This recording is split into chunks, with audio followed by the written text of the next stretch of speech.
Forum on Sustainable Development will commence shortly. May I please ask all to take their seats?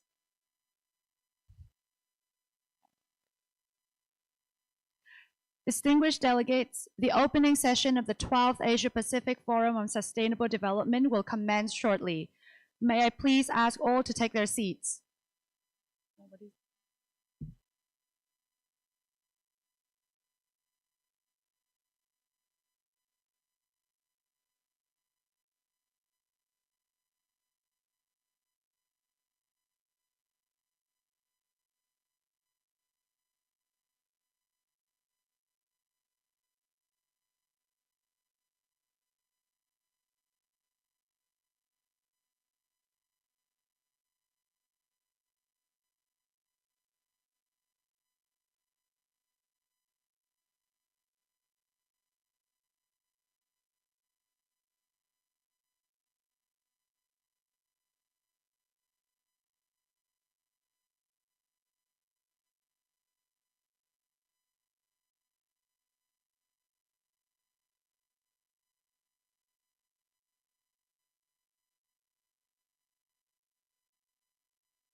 Distinguished delegates, the opening session of the 12th Asia-Pacific Forum on Sustainable Development will commence shortly.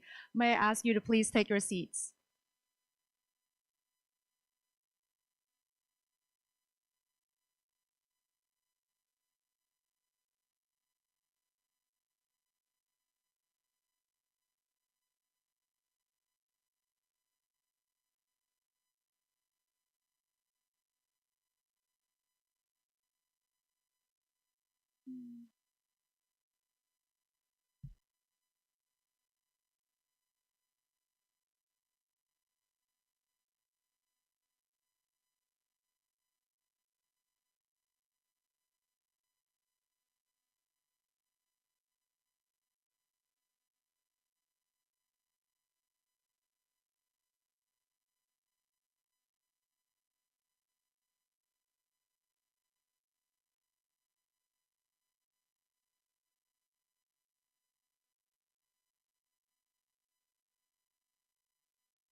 Distinguished delegates, the opening session of the 12th Asia-Pacific Forum on Sustainable Development will commence shortly. May I please ask you all to take your seats?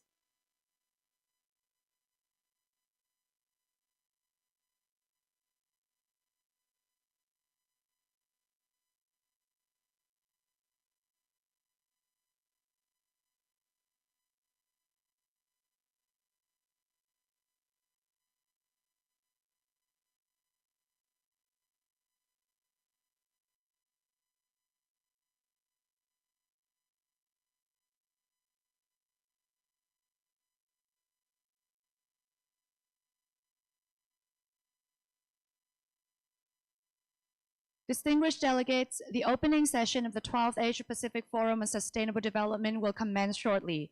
May I please ask you all to take your seats?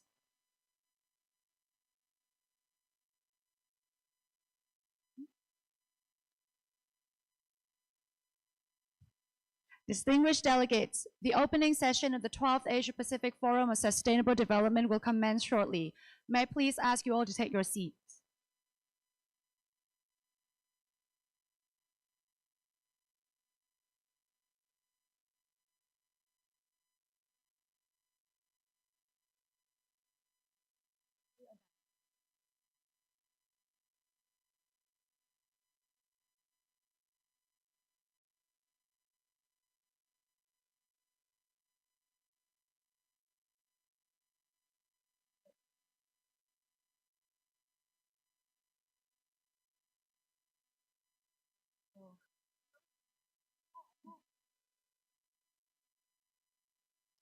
Distinguished delegates, a very warm welcome to the 12th Asia Pacific Forum on Sustainable Development.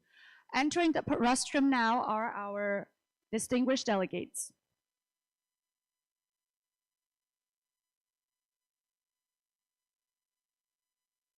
Distinguished delegates, a very warm welcome to the 12th Asia Pacific Forum on Sustainable Development.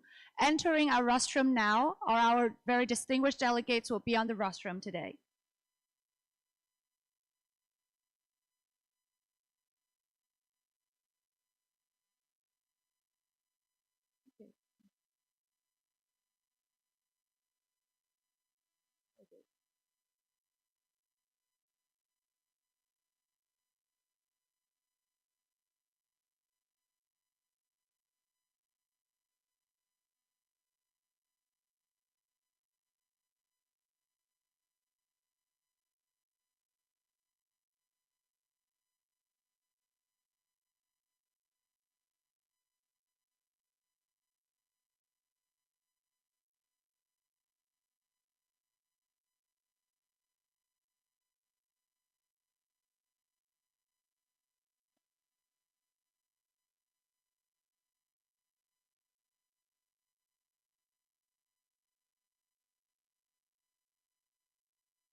Distinguished delegates, the opening session of the 12th Asia Pacific Forum on Sustainable Development will commence shortly.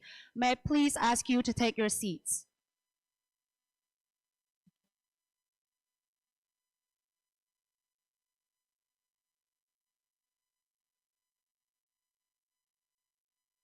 Excellencies, distinguished delegates, a very warm welcome to the 12th Asia Pacific Forum on Sustainable Development.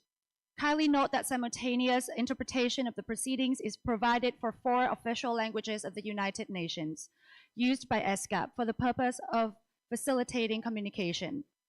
This event will be webcast. A real-time captioning and international sign language interpretation are also provided during this session. Delegates are encouraged to register their intention to intervene prior to the beginning of the agenda item. If they have not done so already, you may do so with the Secretariat at the conference office desk located on the right. Delegates who register their intention to speak prior to the beginning of the agenda will be given priority. Thank you for your kind attention.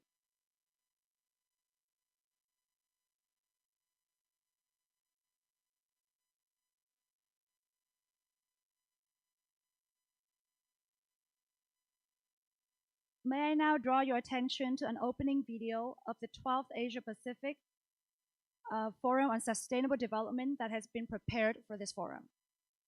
A decade ago, the world united to chart a transformative path to a better future, the Sustainable Development Goals. As we mark the 10th anniversary of the 2030 Agenda, Asia and the Pacific stand at a crossroads. Over the last decade, our region has made significant strides, advancing economic growth, leveraging innovation, and enhancing financial inclusion. Yet, the journey has been far from direct. Persistent inequalities, climate crises, and the long shadow of the COVID-19 pandemic continue to challenge our progress. With only 5 years remaining to achieve the 2030 Agenda, the urgency to act has never been greater. The 12th Asia Pacific Forum on Sustainable Development brings us together to renew our commitment to the principle of leaving no one behind. This year, we focus on health and well-being, gender equality, decent work, life below water, and partnerships. These interconnected goals reflect our collective vision for a future that is equitable, inclusive, and resilient. We recognize that achieving the 2030 Agenda requires putting marginalized communities and those most vulnerable first. Data-driven, human rights-based policies and inclusive partnerships are key to bridging gaps and driving impactful change. Innovation and technology have been our allies. They hold the potential to address data gaps, strengthen governance, and empower communities. By embracing evidence-based solutions, we can ensure development that is sustainable and resilient for all. This forum is a call to action, an opportunity to strengthen cross-sectoral partnerships, integrate diverse perspectives, align regional strategies, and champion equity. Together, we can shape a future that thrives on solidarity, where progress uplifts everyone and protects our planet. As we gather today, let us accelerate transformative actions. Let us recommit to leaving no one behind and ensure that sustainable development is not just an aspiration, but a shared reality.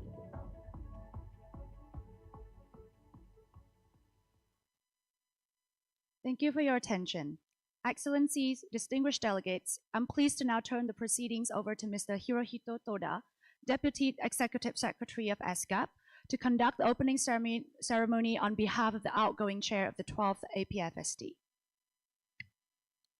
Excellencies, distinguished delegates, good morning, and welcome to the 12th Asia-Pacific Forum on Sustainable Development.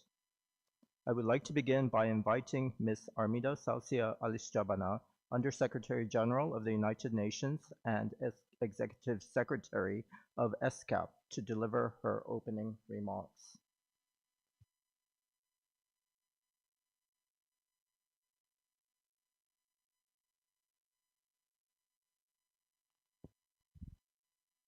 Excellency Ms.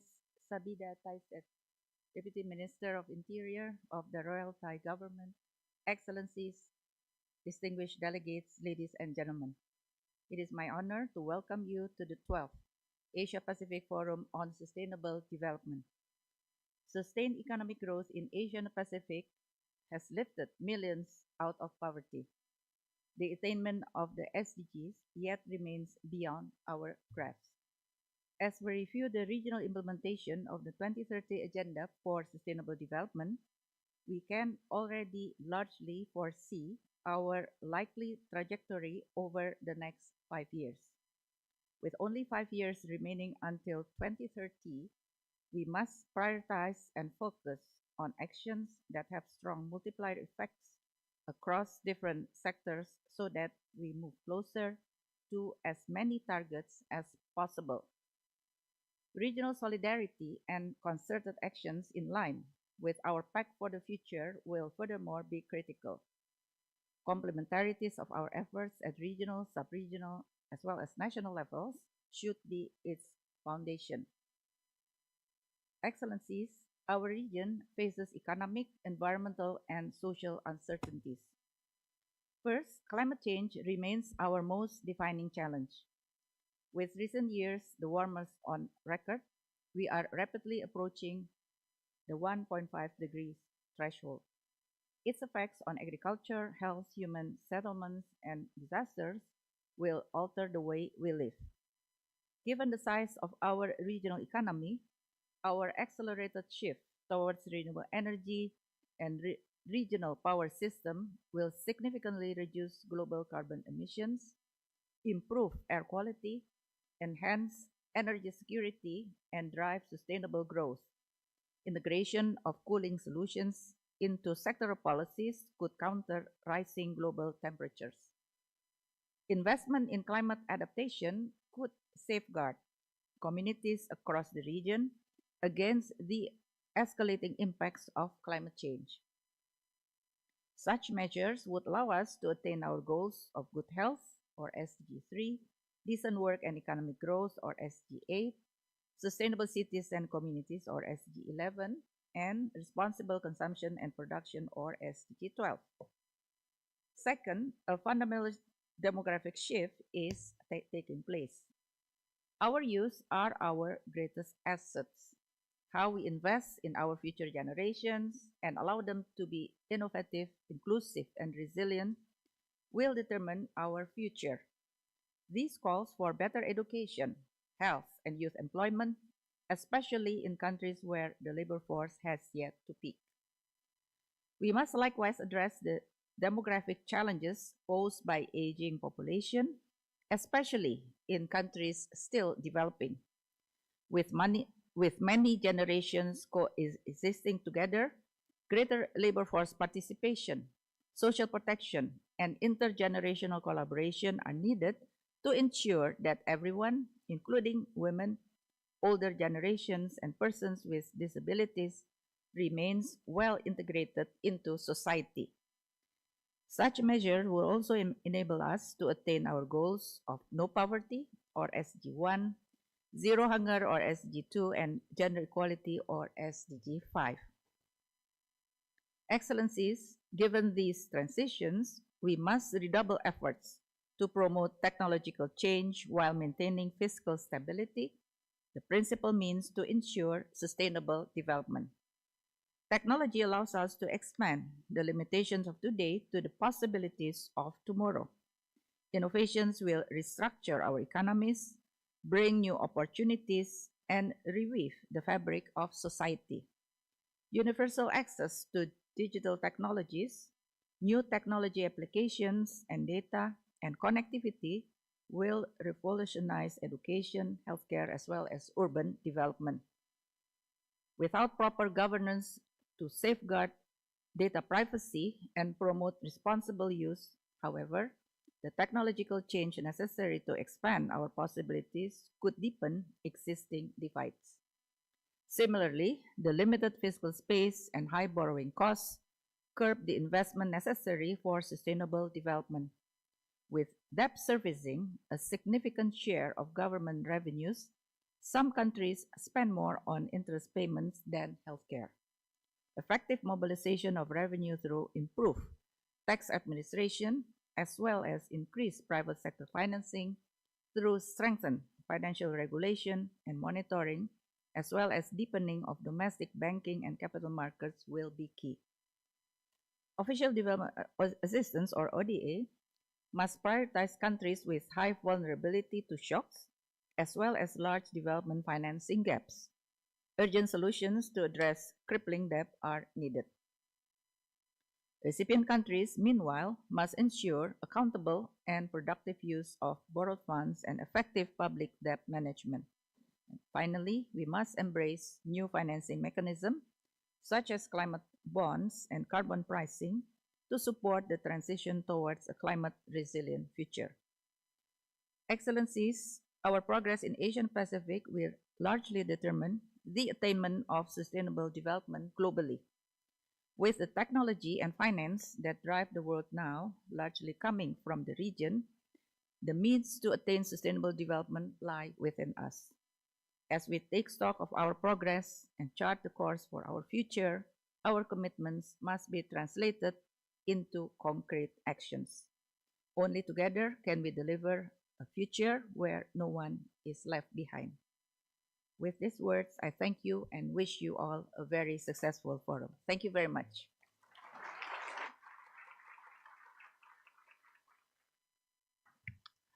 Thank you, Madam Executive Secretary, for your opening remarks.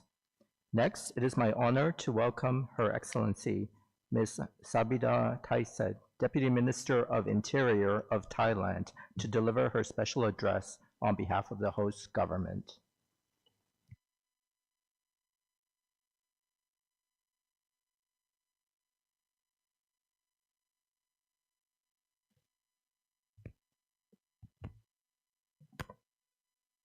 Sawasdee. Good morning, Under Secretary General of the United Nations and Executive Secretary of ESCAP, Excellencies, distinguished guests, ladies and gentlemen. I am deeply honored to be invited to join the opening of the 12th Asia-Pacific Forum on Sustainable Development, with the main theme of the forum being Advancing Sustainable Inclusive Science and Evidence-Based Solutions for the 2030 Agenda and its SDGs for leaving no one behind. In Asia and the Pacific, this forum serves as a regional platform to support countries in implementing the 2030 Agenda for Sustainable Development, as well as to share the best practices and lessons learned from countries in driving SDGs. It also plays a crucial role in following up and reviewing the progress of the 2030 Agenda at the regional level, helping Thailand and countries in the Asia-Pacific region to advance the SDGs with international standards and more effective responses to the 2030 Agenda. Thailand and the Ministry of Interior have a crucial role and have consistently promoted and supported driving sustainable development goals. In this forum, we will follow up on the progress of the SDGs under the agenda of High-Level Political Forum 2025, focusing on Goal 3, ensure healthy lives and promote well-being for all ages. Goal 5, achieve gender equality and empower of women and girls. And Goal 17, strengthen the means of implementation and revitalize the Global Partnership for Sustainable Development. The Ministry of Interior has prioritized advancing these goals. For Goal 3, the Ministry of Interior has made drug prevention and resolution a key policy to ensure that citizens live in good health and are free from the threats of drugs. For Goal 5, the Ministry has supported eco-marriage registration following the government's declaration of eco-marriage laws under the concept of eco-marriage celebrating every love. 878 districts across Thailand. For Goal 17, the Ministry has collaborated with international organizations, especially the United Nations, to drive the SDGs through the SDG localization project, which has involved surveying and creating a database for SDG implementation. This database will support local level agencies in Thailand to develop the implementation of SDGs in the areas to help achieve the UN's SDG goals globally. Finally, I wish the 12th Asia-Pacific Forum on Sustainable and Development a successful discussion where participants can learn about best practices in advancing the SDGs and apply them in their respective countries. The Ministry of Interior is very pleased and ready to support all aspects of the forum to ensure its success. We are committed to advancing the SDGs in all sectors to create a fair, sustainable society, focusing on collaboration with all sectors, both at local and global levels, to achieve sustainable change, leaving no one behind, and creating a society with a good, sustainable, and equality of life for all in the Asia-Pacific region. Thank you. ขอบคุณค่ะ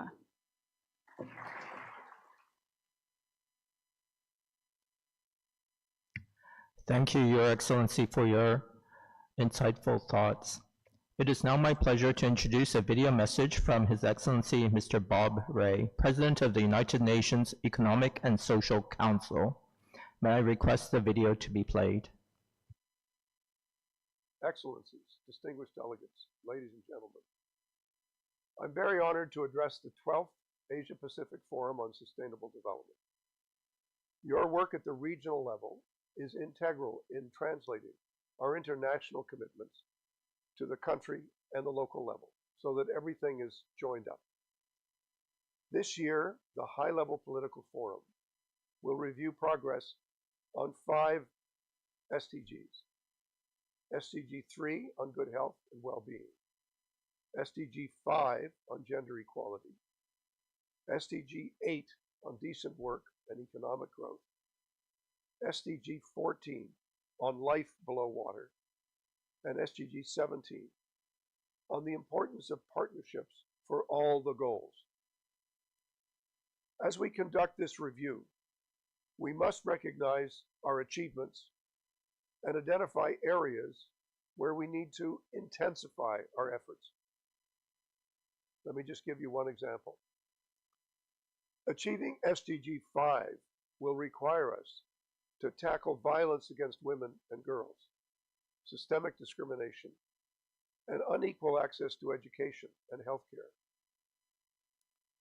Alarmingly, 1 in 5 girls still marries before the age of 18. 230 million women have been subjected to female genital mutilation. Moreover, women's political participation remains limited, with only 27% of seats in national parliaments worldwide being occupied by women. On SDG 8, we must recognize that productive employment and decent work are catalysts for achieving all of the other SDGs. For workers, adaptability, resilience, access to technology, and lifelong learning are required to help all of us navigate a rapidly evolving workplace. Excellencies, in July 2025, 39 countries, including 12 ESCAP members, will present their voluntary national reviews at the HLPF. This very strong number demonstrates the region's commitment to evidence-based follow-up and shared learning, so critical in pursuit of the SDGs. Partnerships, both within and beyond the Asia-Pacific region, are crucial to the success of the 2030 Agenda. Collaboration among governments, civil society, the private sector and business, and international organizations are essential for driving sustainable development. That's the way we have to go, involving everyone in finding the solution. The Summit of the Future's outcomes provide a roadmap for advancing the implementation of the 2030 Agenda. The Pact and its annexes include commitments to an SDG stimulus, a review of the sovereign debt architecture, and reform of the global financial architecture. It also commits to bolstering peace and security, renewing human rights commitments, and harnessing the benefits of AI for everyone. By facilitating knowledge exchange and discussions on tailored policy solutions, these regional forums enhance the HLPF's effectiveness. I wish you all a successful forum. I'm sorry I can't join you in person, and I look forward to hearing about the outcomes of your conference that will contribute to the HLPF. Thank you so much.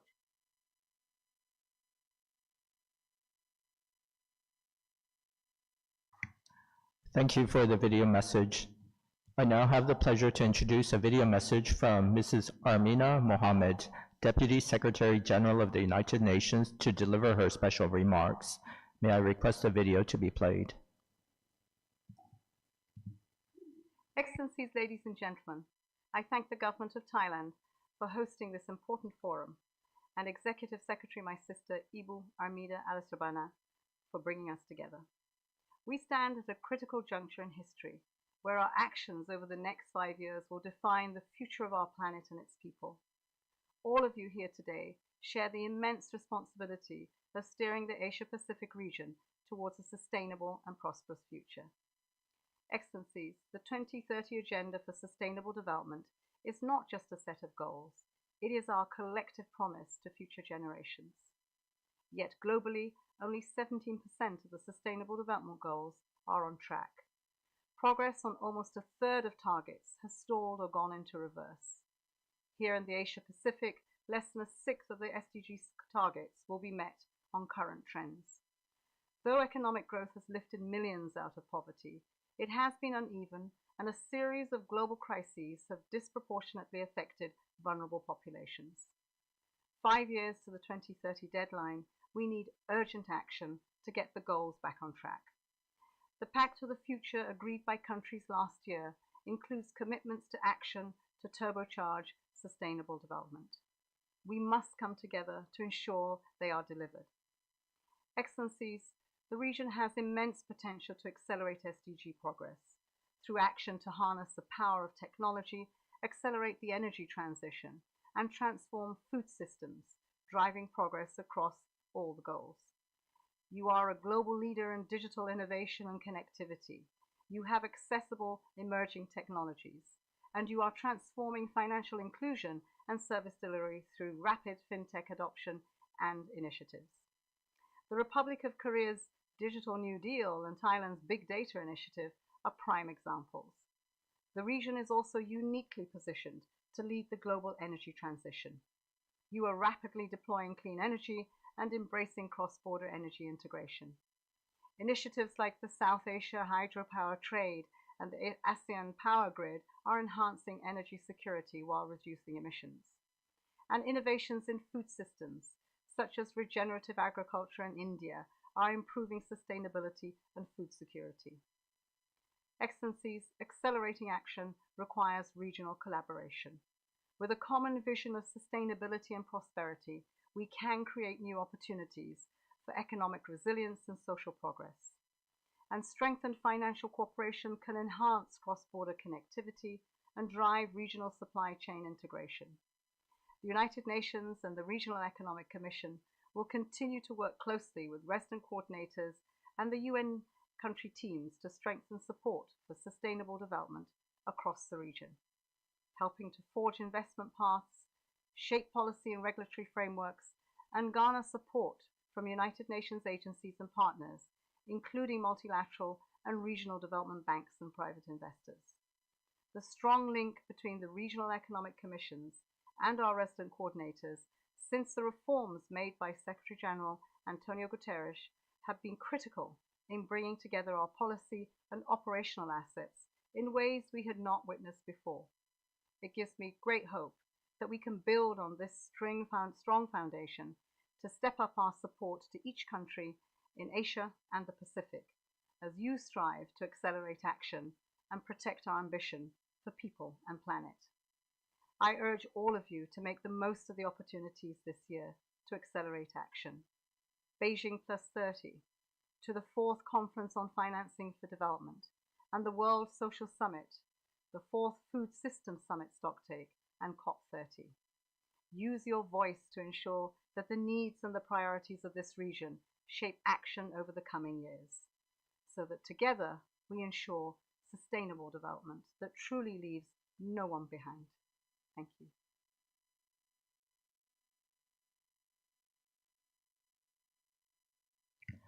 Thank you for the message. After these encouraging remarks, the next speaker is invited to present the key messages from the Asia-Pacific People's Forum on Sustainable Development.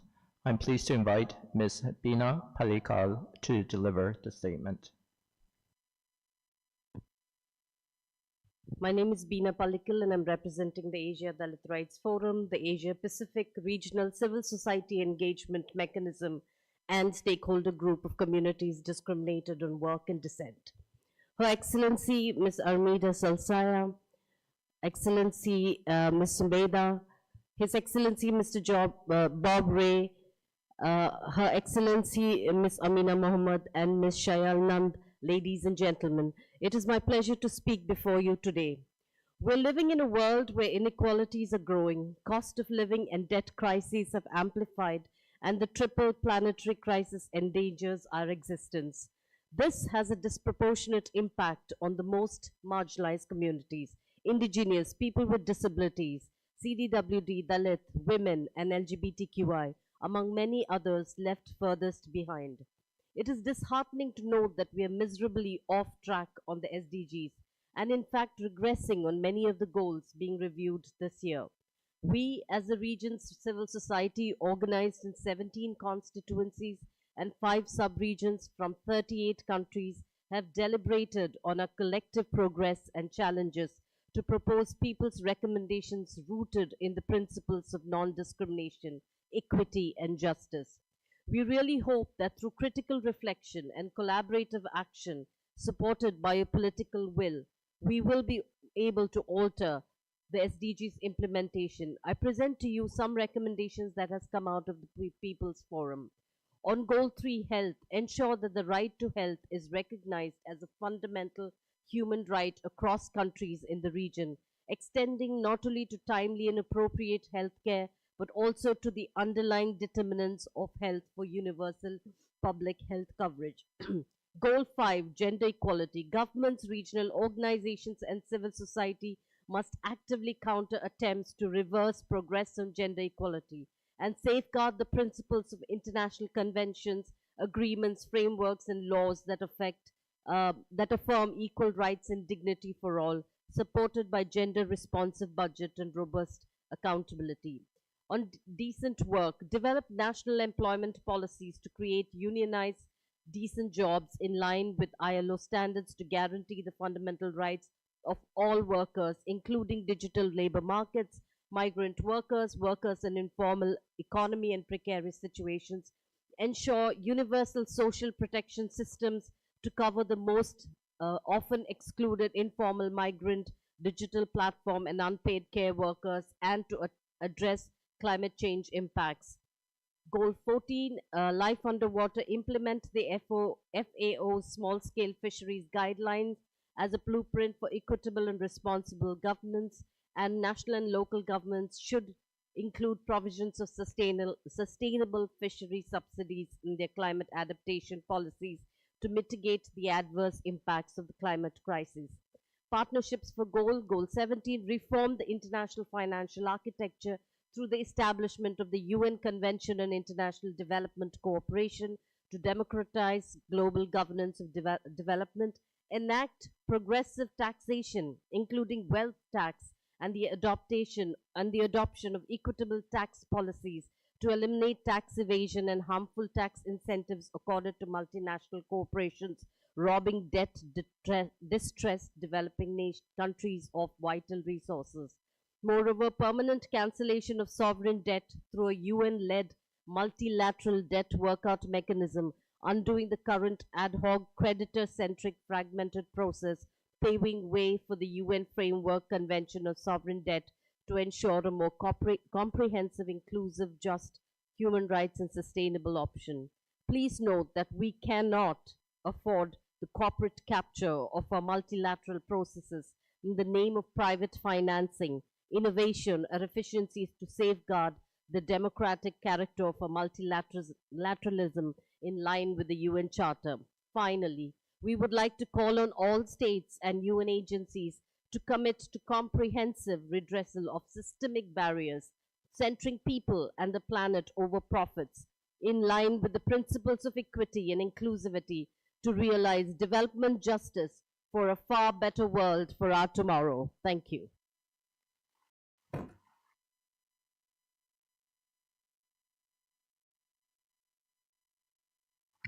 Thank you for your intervention. Next, may I invite Ms. Shayal Nand, representative from the APFSD Youth Forum, to deliver her statement.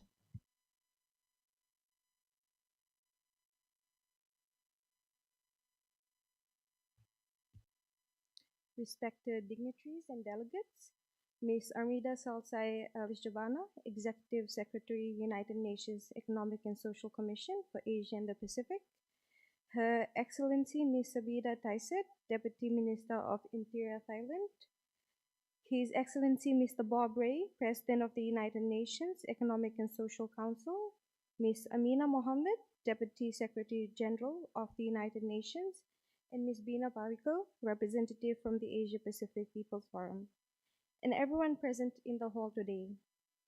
Nisambola, my name is Shayal Nand, and I hail from the beautiful island of Fiji. The heart of the Pacific, known for its rich cultural heritage, diverse communities, and deep ties to both the land and the sea. I am privileged to stand here echoing over 549 young people, activists, and advocates from 34 countries across Asia and the Pacific who came together last week for the APFSD Youth Forum 2025 and developed the Youth Call to Action. Across the region, progress on the Sustainable Development Goals has been stagnant. Only 15% of health-related SDGs were on track and likely to reach their 2030 targets. The impact of climate change on health across the region has become more evident in recent years.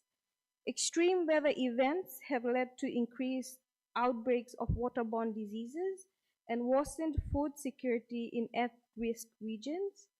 Significant data gaps exist on gender equality, especially in the areas of women's economic empowerment, unpaid care work, ending violence against women and girls, and female genital mutilation cutting, FGMC, and early marriage.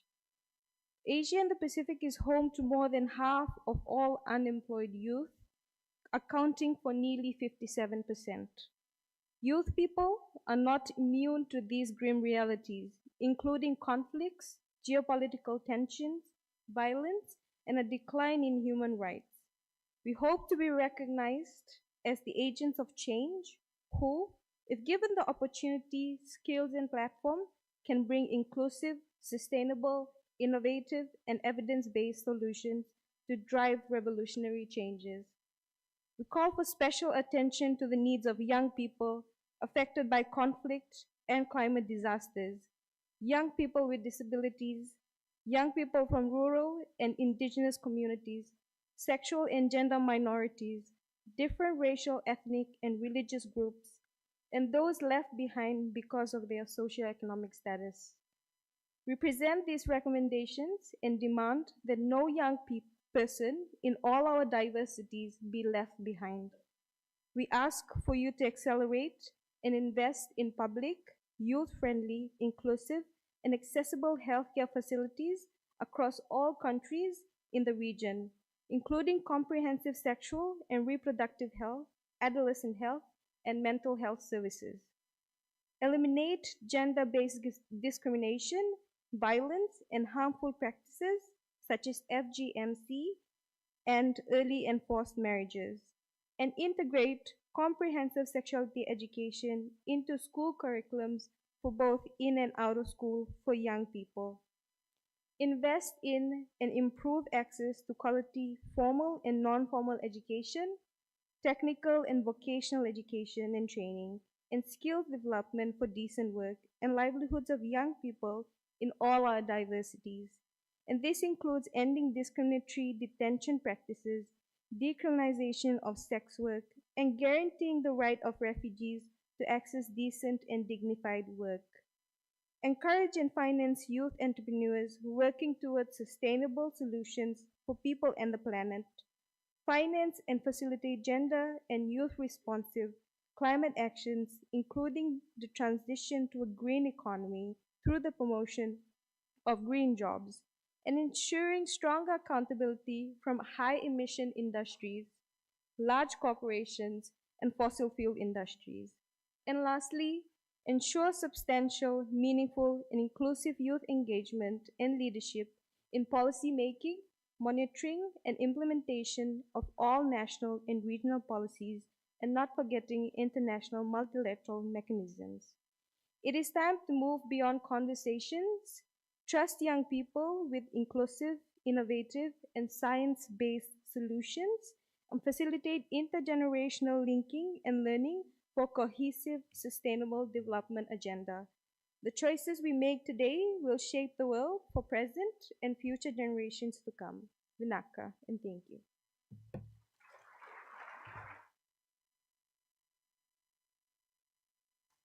Thank you for your inspiring statement. Excellencies, distinguished delegates, this concludes the opening statements. I would now like to move to Agenda Item 1B, the election of officers to the Bureau. In line with the rules of procedure of ESCAP, the Forum will elect from among its members a chair and vice chairs. May I now open the floor for the nomination for the position of the chair. I recognize the distinguished delegate from Mongolia. Thank you. My delegation has the honor of proposing the following delegates to serve on the Bureau of the 12th APFSD. As a chair, His Excellency Mr. Suman Berry, Vice Chairman of Niti Aayog of India. As a Vice Chairs, His Excellency Mr. Shiva Raj Atyakari, Vice Chairperson of the National Planning Commission of Nepal.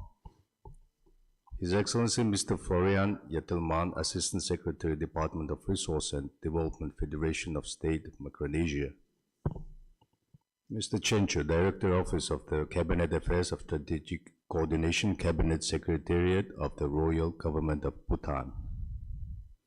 And Mr. Shigeme Ando, Director, Global Issues Cooperation Division, International Cooperation Bureau of the Ministry of Foreign Affairs of Japan. My delegation is confident that the distinguished delegates who have been nominated will discharge their duties efficiently for the successful deliberation of this forum. Thank you. Thank you. The distinguished delegate of Mongolia has nominated His Excellency Mr. Suman Berry, Vice Chairman of Niti Aayog, India, as the chair of the 12th APFSD, and His Excellency Mr. Shiva Raj Adhikari, Vice Chairperson, National Planning Commission, Nepal, His Excellency Mr. Florian J. Yatilman, Assistant Secretary, Department of Resources and Development, Federated States of Micronesia. Mr. Chencho, Director, Office of the Cabinet Affairs and Strategic Coordination, the Cabinet Secretariat, Royal Government of Bhutan. And Mr. Shigemi Ando, Director, Global Issues Cooperation Division, International Cooperation Bureau, Ministry of Foreign Affairs, Japan, as Vice Chairs of the 12th APFSD. Would any other delegate wish to second the nomination made or propose alternate nominations?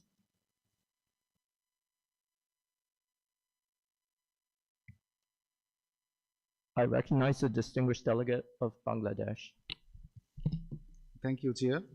My delegation has the honor in seconding the nomination which has just been proposed by the distinguished delegate of Mongolia for the chair and vice chairs of the Bureau for the 12th Asia Pacific Forum on Sustainable Development.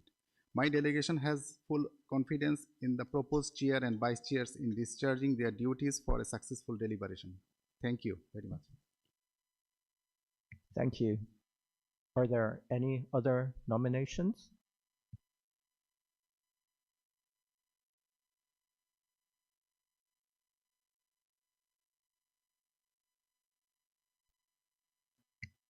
I see none. If there is no objection, then it is so decided. It is my great pleasure then to declare that the Bureau of the 12th Asia-Pacific Forum on Sustainable Development is composed of the following.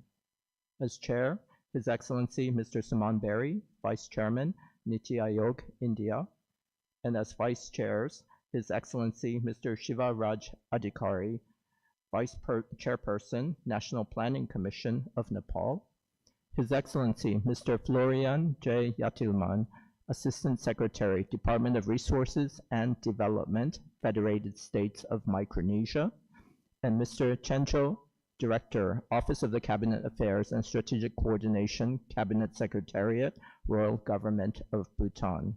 And finally, Mr. Shigemi Ando, Director, Global Issues Cooperations Division, International Cooperation Bureau, Ministry of Foreign Affairs, Japan. Please join me in congratulating the officers of the Bureau for their election.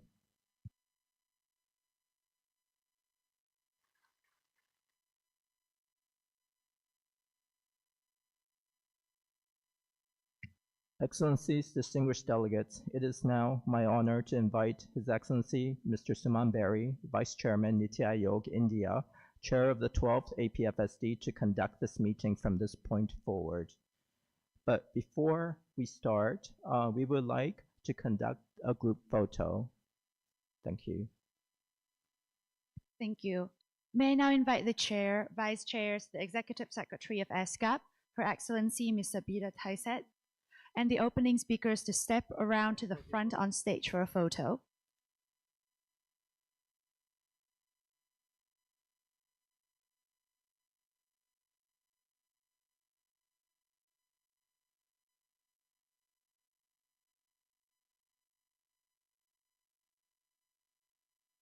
There will be two photos taken, the first one on the first floor and the second one upstairs.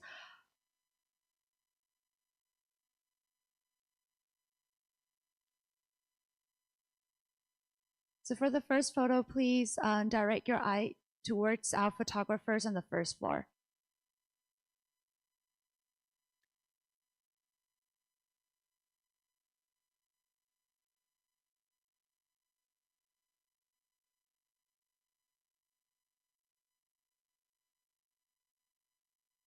Please also direct your eye upstairs. There will be flashlight. When the flashlight is off, that's when the photo will be taken.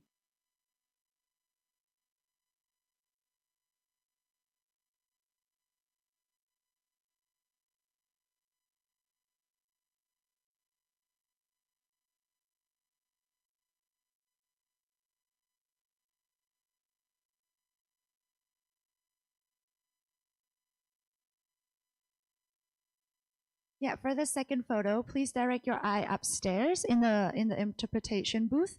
There will be flashlight flashing off. Once the flashlight is off, that's when the photo will be taken.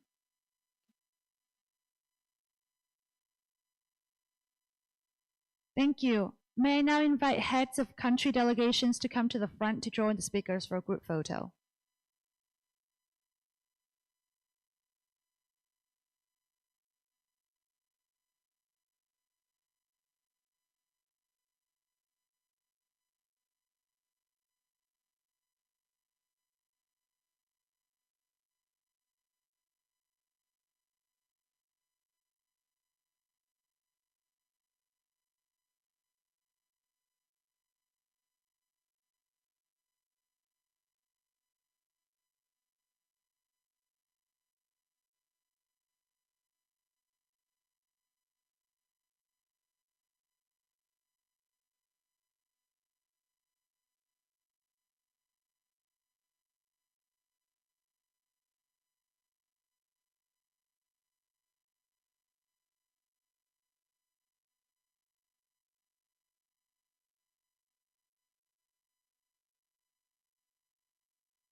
Please also direct your eyesight toward the upstairs interpretation booth. You'll see a light flashing off. When the light is off, that's when the photo is being taken.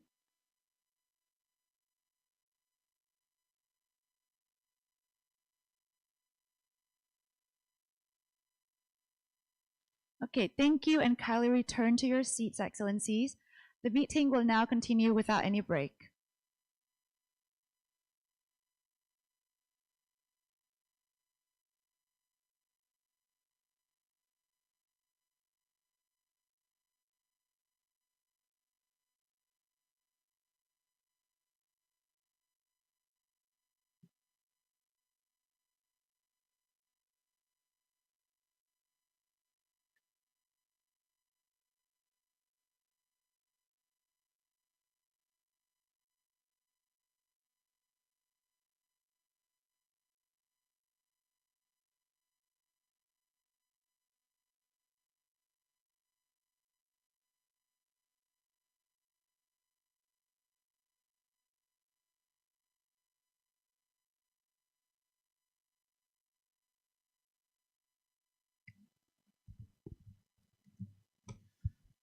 Excellencies,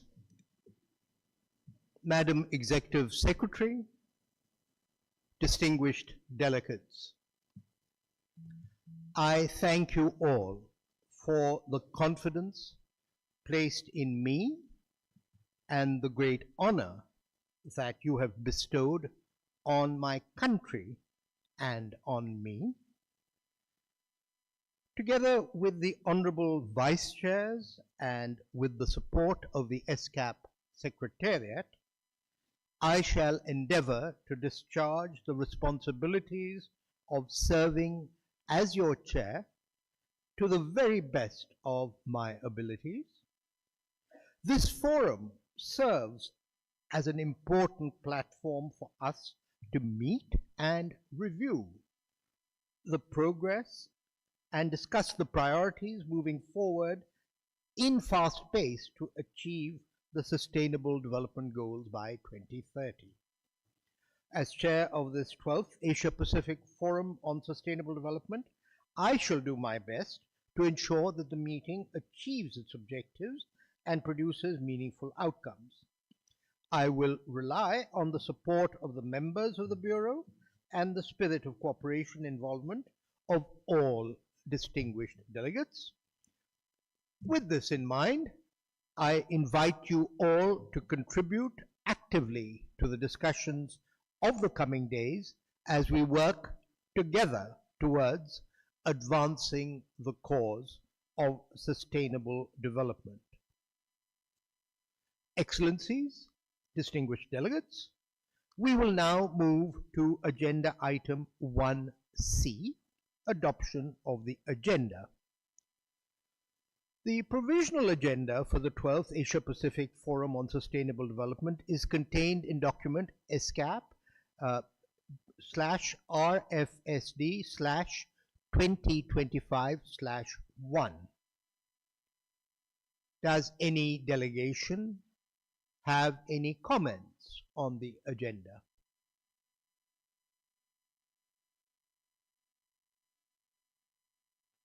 I see none. May I propose to the forum that the provisional agenda as contained in document ESCAP RFSD 2025/1 be adopted? The agenda is adopted.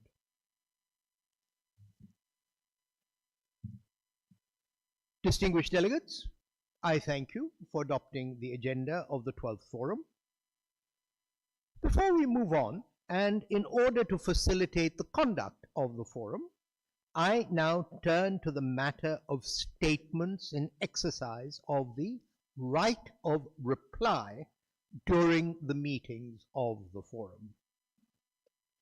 In line with Rule 46 of the Rules of Procedure and Practice of the parent body of the Commission, the Economic and Social Council, statements in the exercise of the right of reply will be delivered at the end of the meeting at which the right is requested, or at the end of the day, whenever two meetings have been scheduled for that day to consider the same item. The number of interventions in exercise of the right of reply for any delegation at a given meeting shall be limited to 2 per item, with the first intervention limited to 3 minutes and the second, if any, to 2 minutes. Delegations wishing to exercise the right to reply are kindly requested to inform the Secretariat staff located to my left, to my right, next to the podium.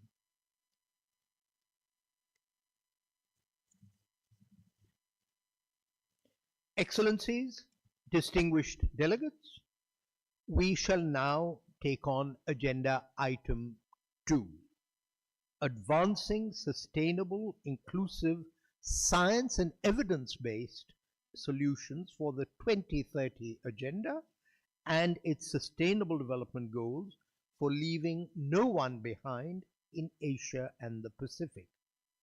The documents pertinent to the session are Summary of the Asia Pacific Sustainable Development Goals, Partnership Report 2025, Promoting Productive Employment, Gender Equality and Health in the Workforce for a Just Transition Towards Green and Blue Economies, ESCAP/RFSD/2025/2, and the Summary of the Asia and the Pacific Sustainable Development Goals Progress Report 2025, ESCAP/RFSD/2025/3.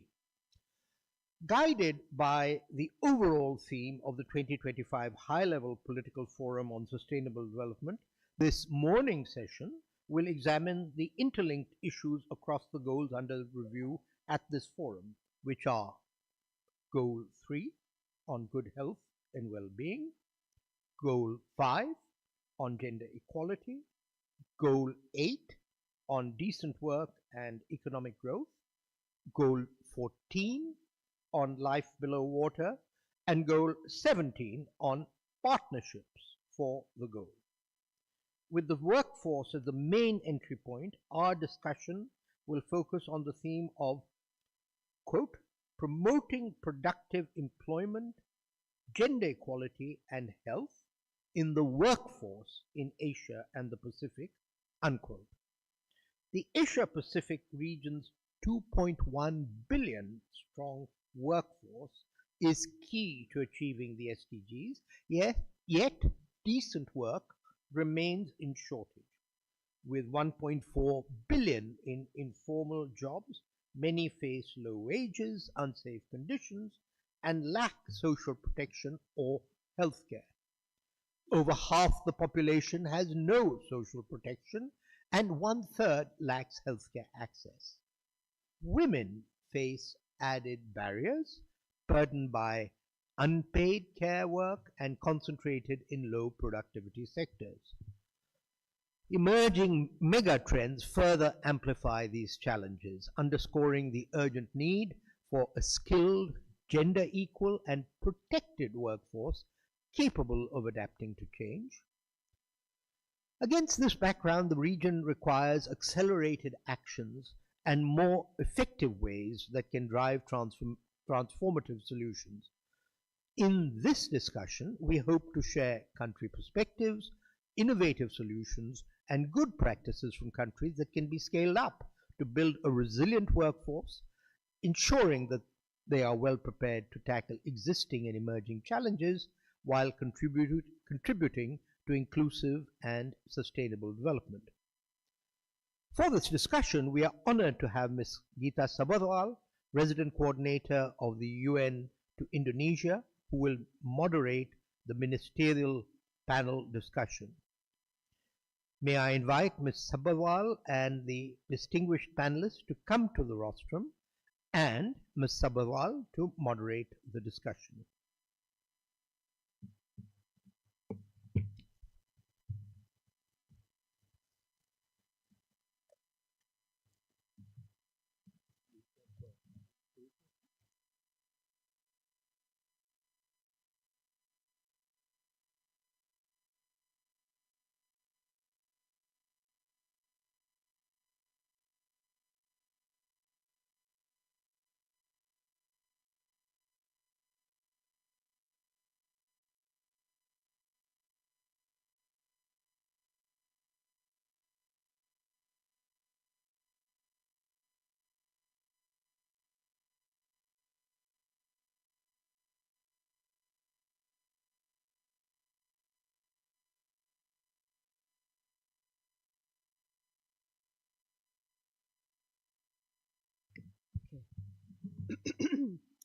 Swadika, Salamat Pagi, and a very good morning to everyone. Excellencies, distinguished delegates, it's an absolute honor to be moderating this high-level session which brings together political leaders and policymakers to discuss acceleration of productive employment.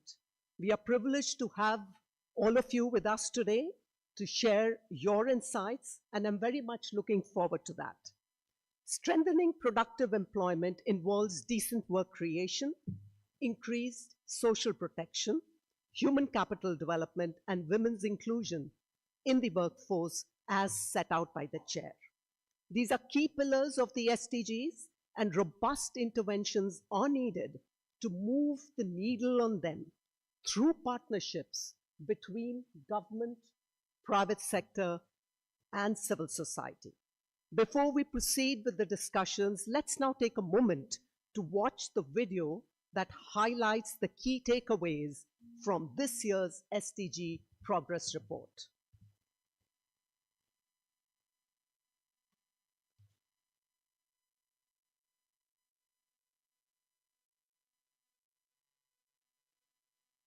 The story of Asia and the Pacific is one of striking contrasts, of immense potential alongside pressing challenges. From rapidly growing cities to remote villages, millions are striving for a better future, but time is running out. Progress toward the 17 Sustainable Development Goals is falling behind, threatening our shared promise to leave no one behind. The region is regressing on climate action, undermined by the impact of disasters and the continuing growth of greenhouse gas emissions.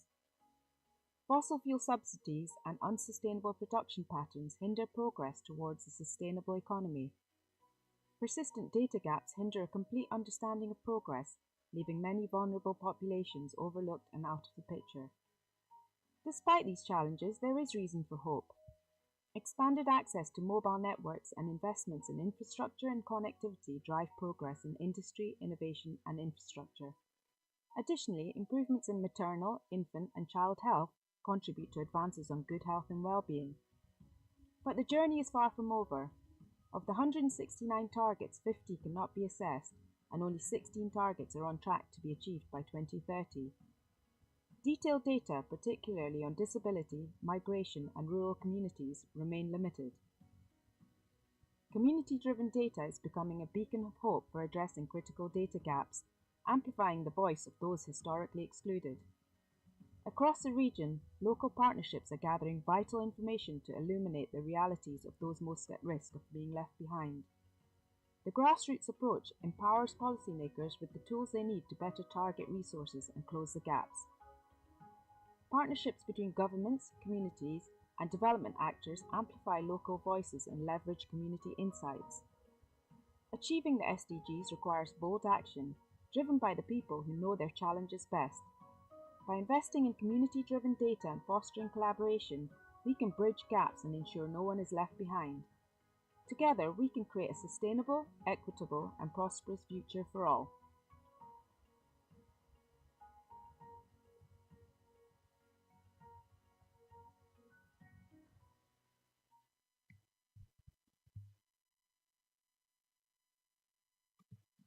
Let's now proceed with the panel discussion.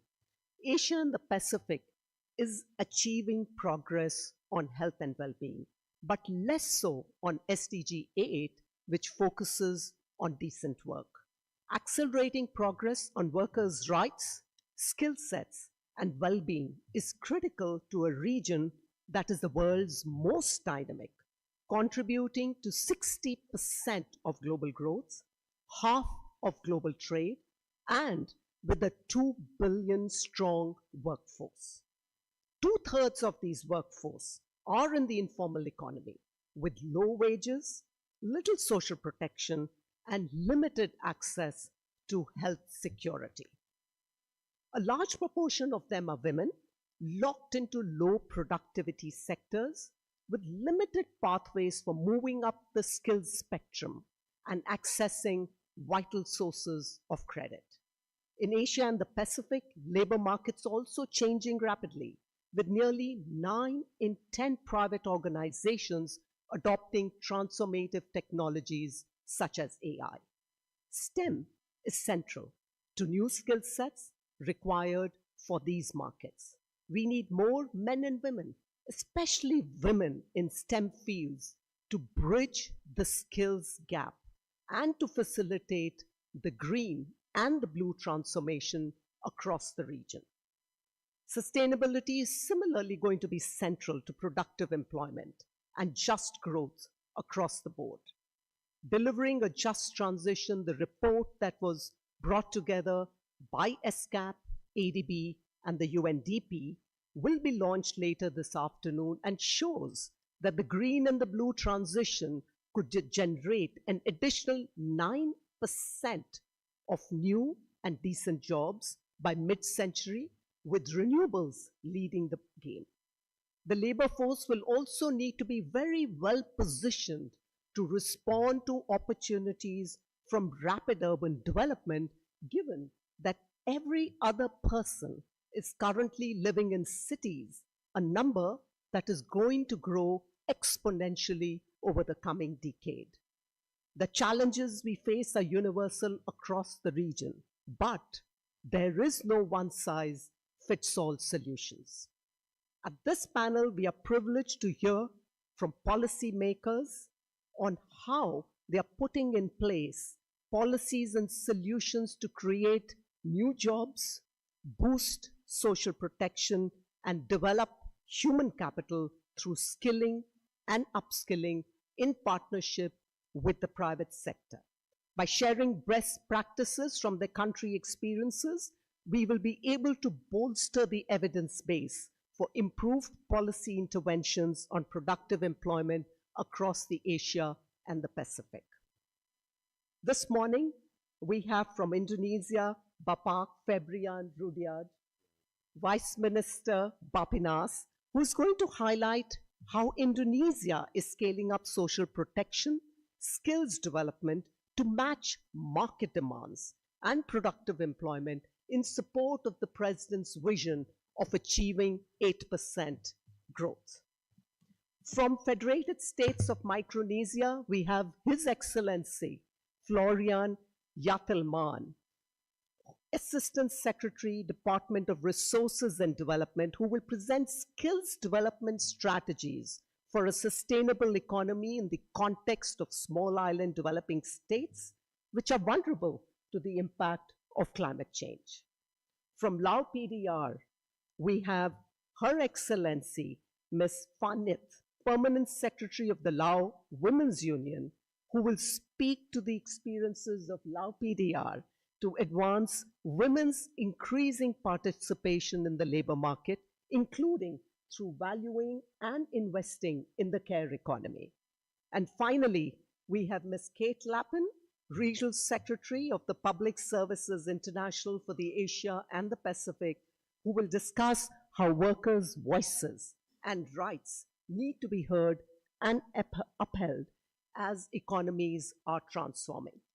Each speaker and panel member will have 5 minutes, and let me now give the floor to His Excellency Vice Minister Rudyard. Over to you, Your Excellency. Thank you very much, Gita, and good morning to distinguished delegates, and thank you very much for giving me an opportunity to share with all delegates what we do with pertinent to your very pertinent question. To support the President's vision of achieving 8% of economic growth by 2029, I know it's not an easy thing, but at least we have a roadmap to do that. We are scaling up social protection, skill development, and also we do a job creation. These efforts are designed to enhance human capital as well as strengthen economic resilience and also create productive job opportunities that align with the evolving market demands. A better social protection is being developed to reduce poverty and inequality, while at the same time also fostering economic participation.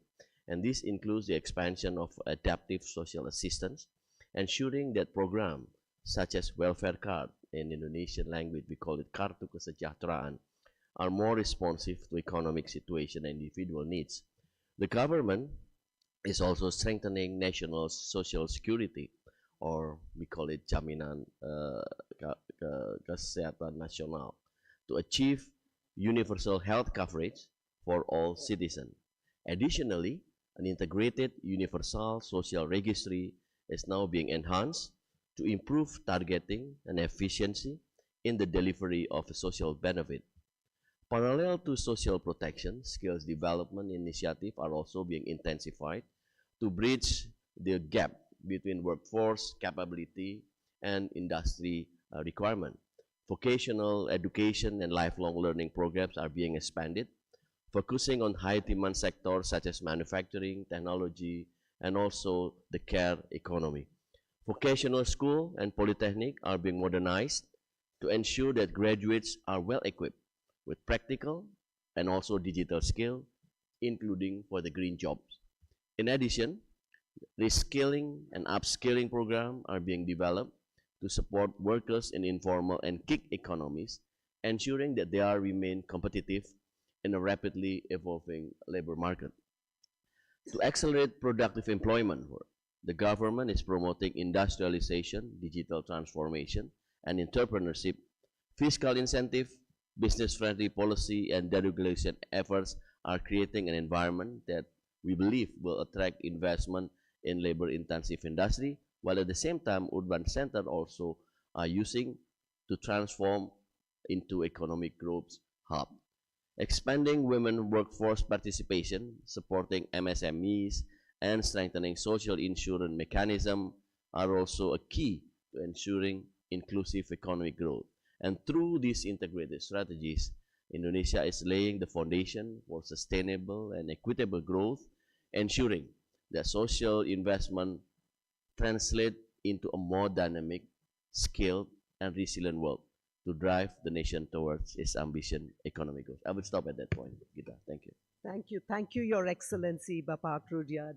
I mean, your point about integrated strategies with better social protection combined with digital skills building and transformation, targeting growth hubs, seems to be the pathway that Indonesia is going to be taking as they scale up growth.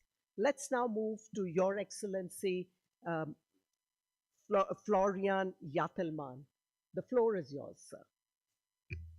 Thank you for the opportunity. A small island developing state like Micronesia strengthens transition-ready social protection to support workers dependent on natural resources by enhancing social safety nets, and investing in reskilling programs and promoting sustainable economic diversification.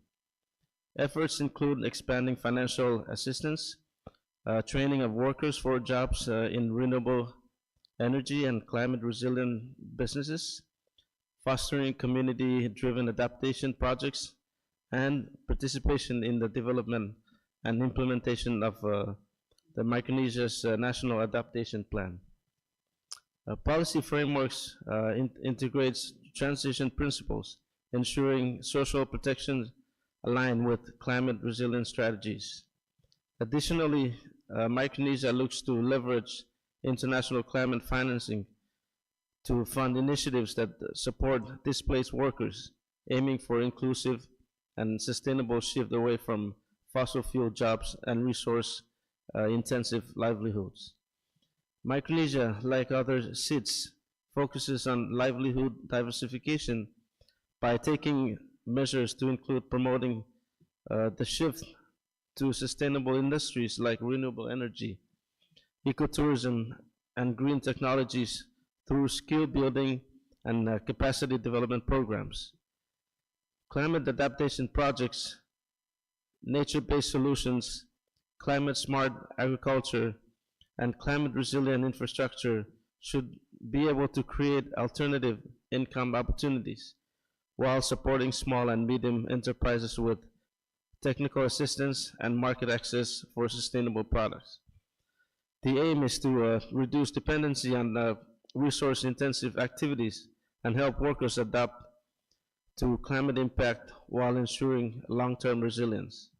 To address these risks posed by workers dependent on natural resources in SIDS countries, in particular the region's vulnerability to climate change impacts, several key measures are being implemented to transition towards a more sustainable and resilient economy. These measures emphasize the promotion of new decent jobs within the blue and green economies, which not only safeguard livelihoods but also contribute to environmental sustainability. Such measures include blue economy development, green economy initiatives, training and capacity building, social protection and resilience building, policy support, and international partnership. By fostering a more sustainable and resilient workforce through blue and green economy initiatives, collectively, we will not only prepare our communities for the challenges of climate change, but also ensuring that the workers have secure, stable, and decent jobs that help protect both their livelihoods and environment, and ensuring leaving no one behind. Thank you very much. Thank you, Your Excellency, Yatilman. Absolute pleasure. The transformational pathway that you set out for productive employment with a focus on reducing resource-intensive activities and scaling up financial assistance for climate adaptation projects together with RE, renewables, and climate financing appears to be the strategy that you are recommending for small island developing states. Thank you very much. Let's move on now. And let me now invite from Lao People's Republic, People's Democratic Republic, Her Excellency, Ms. Phanit. Over to you, Ms. Phanit. Good morning. Thanks for the opportunity. Excellencies, distinguished delegates. Lao PDR has a high female labor force participation rate, reflecting in the central role that women play in our economy. Women are active across sectors, particularly in agriculture, trade, and small businesses, and make vital contribution to economic growth and community resilience. Still, challenges remain as women's wages are lower than men's, and women are overrepresented in low-skill occupations. The majority of them remain in informal and vulnerable form of employment, where working conditions are less secure and access to social protection, paid leave, and career advancement opportunity is still limited. Women also continue to be underrepresented in technical and leadership roles, with social norms disencouraging discourage them from enter higher paying male-dominated industries. To address these challenges, Lao PDR is investing in gender responsive policies, skill training, and economic empowerment initiatives. The law on gender equality and the National Action Plan on Gender Equality sets legal protections and targets to improve women's representation and access to education, healthcare, and financial resources. Additionally, financial inclusion programs such as the Business Assistance Facility support women entrepreneurs to scaling their businesses. However, unpaid care and domestic work remain one of the greatest barriers of women in economic empowerment. Women perform 5 times more unpaid care work than men, with many women citing caregiving responsibilities as a key obstacle to entering or advancing in the workforce. Without valuing and investing in the care economy, women will continue to face barriers in decent work, financial independence, and social protection. Lao PDR is tackling these challenges by building a stronger care policy ecosystem that support caregivers while ensuring across the quality care services. Our approach is focusing on 4 key areas. First, we are investing in care infrastructure to reduce the unpaid care burden on women. Access to essential services such as water, sanitation, and early childhood education plays a critical role in freeing up women's time for economic activity. In rural areas, investment in road and transport infrastructure is improved access to healthcare, education, and employment opportunities, enabling more women to participate in the workforce. Second, we are expanding social protection to provide direct support to caregivers. Our national social protection strategies aim to provide Lao people access to basic social protection services, including health insurance, social security, and social welfare by 2030. First, we are strengthening care services across the life course. We are working to expand access to affordable and quality early childhood education and elderly care services, particularly in rural and remote areas. Fourth, to end violence against women, we are implementing the National Action Plan on Violence Against Women, equipping survivors with skills and improve access to affordable healthcare and support services. We are focusing on economic empowerment, vocational training, quality healthcare, and shared caregiving to challenge gender norms. Additionally, we are implementing Lao Women's Union Handbook, including women's 3 goods, to promote gender equality nationwide. In addition to our national efforts, Lao PDR is playing a leadership role in advancing the regional care agenda. As ASEAN Chair in 2024, we championed the adoption of ASEAN Declaration on Strengthening the Care Economy, reaffirming ASEAN's commitment to recognize, reducing, and redistributing the care work. This milestone calls on member states to implement gender-responsive policies across 4 key areas: care infrastructure, social protection, care services, and care-related employment policies. To support the implementation, we are developing the guidance note to be launched at the New Frontiers of Care conference in Malaysia later this year. Additionally, we will showcase regional experiences and best practices at the CSW side event in March, fostering global action on care. We are grateful for our partnership with ESCAP throughout this journey. Moving forward, Lao PDR is committed to scaling up investment in care infrastructure, strengthening care social protection for caregivers, and integrating care into labor market policy. By valuing and investing in care, we are not only empowering women, we are strengthening families, communities, and economy. Thank you. Your Excellency, Ms. Fanet, thank you for setting out the gender-responsive strategies that your country is putting in place with a focus on the care economy, specifically care infrastructure, early childhood education, and supporting caregivers along with access to health, which in many ways is going to enable women to produce themselves out of low productivity sectors. So thank you very much. Let me now turn to Kate Lappin. The floor is yours. Thank you, Chair, and distinguished guests, delegates. Perhaps delegates here would be expecting to hear criticisms from trade unions around the persistent erosion of trade union rights in the region, particularly given the ESCAP report shows regression on trade union rights as one of the problematic targets, and on the share of wages in the economy. But I'm going to use the time instead to focus on some good practices in the region where I think there are some impressive progress that adds value to a number of the goals when women health workers have unionised and governments have listened to them. So in this few minutes, I'm going to focus on examples from Pakistan, Nepal, Australia and the Philippines. And they all share a commonality that women health workers, health and care workers from across the region share that they face when their work is devalued because of the historic undervaluing of women's care work. Perhaps one of the most extreme examples of devaluing women's care work has been the reliance on primary health care workers, community health care workers, to deliver primary care in rural and remote areas in many countries in the region.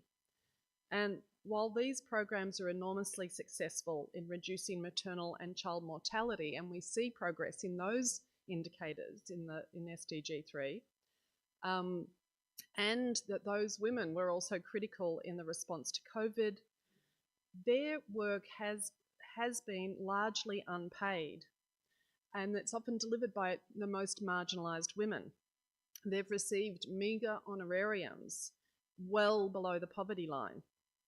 But in some countries that's changing. So after unionising, in Pakistan, for example, women have won the right to a wage as a public health worker.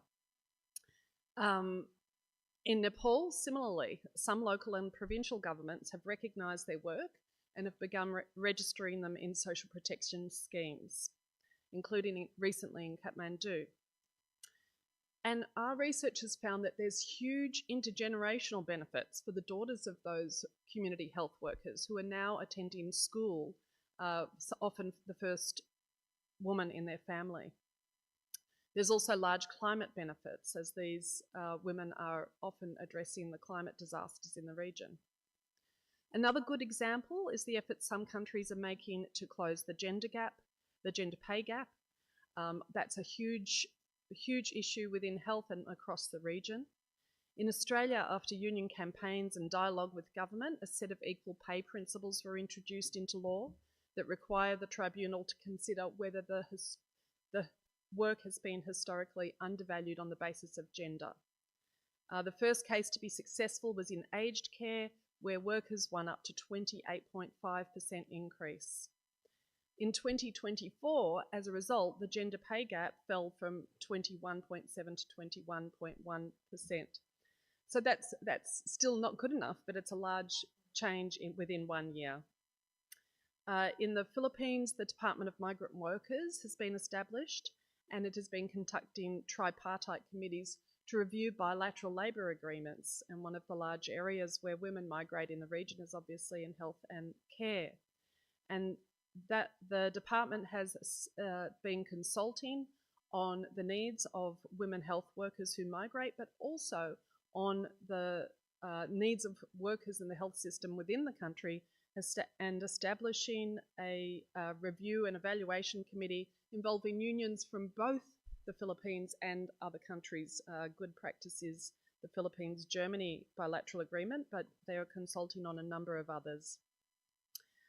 So given the health and care worker deficit in our region is predicted to grow to as large as 90 million, I do really want to encourage member states to consider the values of supporting unionisation and reforming laws that have put large barriers, particularly in the public sector, to unionisation, and instead engage in social dialogue to advance the interests of both workers and the public health systems, where we've seen huge benefits to the public health when workers have been unionised, increased ratios and professionalism. Thank you. Thank you, Kate Lappin, and thank you for setting out how unionization is supporting the whole process of registration of women health workers, including access to social protection and the example from Australia about bridging the wage gap. Excellent, excellent examples. Let's move on. I now want to invite top management perspectives from ADB and UNDP to provide big picture reflections on advancing workforce productivity. We are going to have Ms. Fatima Yasmin, Vice President, Asian Development Bank, who will outline transformational investments that are needed to drive sustainable productivity. Thereafter, we are going to invite Ms. Kani Wignaraja, Assistant Secretary General and UNDP Regional Director for Asia and the Pacific, who will share her reflections, drawing on UNDP's efforts from across the region to advance the green and the blue transformation. May I now ask for the pre-recorded message of Ms. Yasmin, Vice President, ADB. Your Excellencies, distinguished guests, ladies and gentlemen, it is my great honor and privilege to speak at this esteemed gathering on the pressing issue of fostering productive employment, advancing gender equality, and ensuring workforce health as we transition towards more sustainable economies. I regret not being able to join in person due to unavoidable circumstances. Let me start with just transition finance, a key enabler of climate action.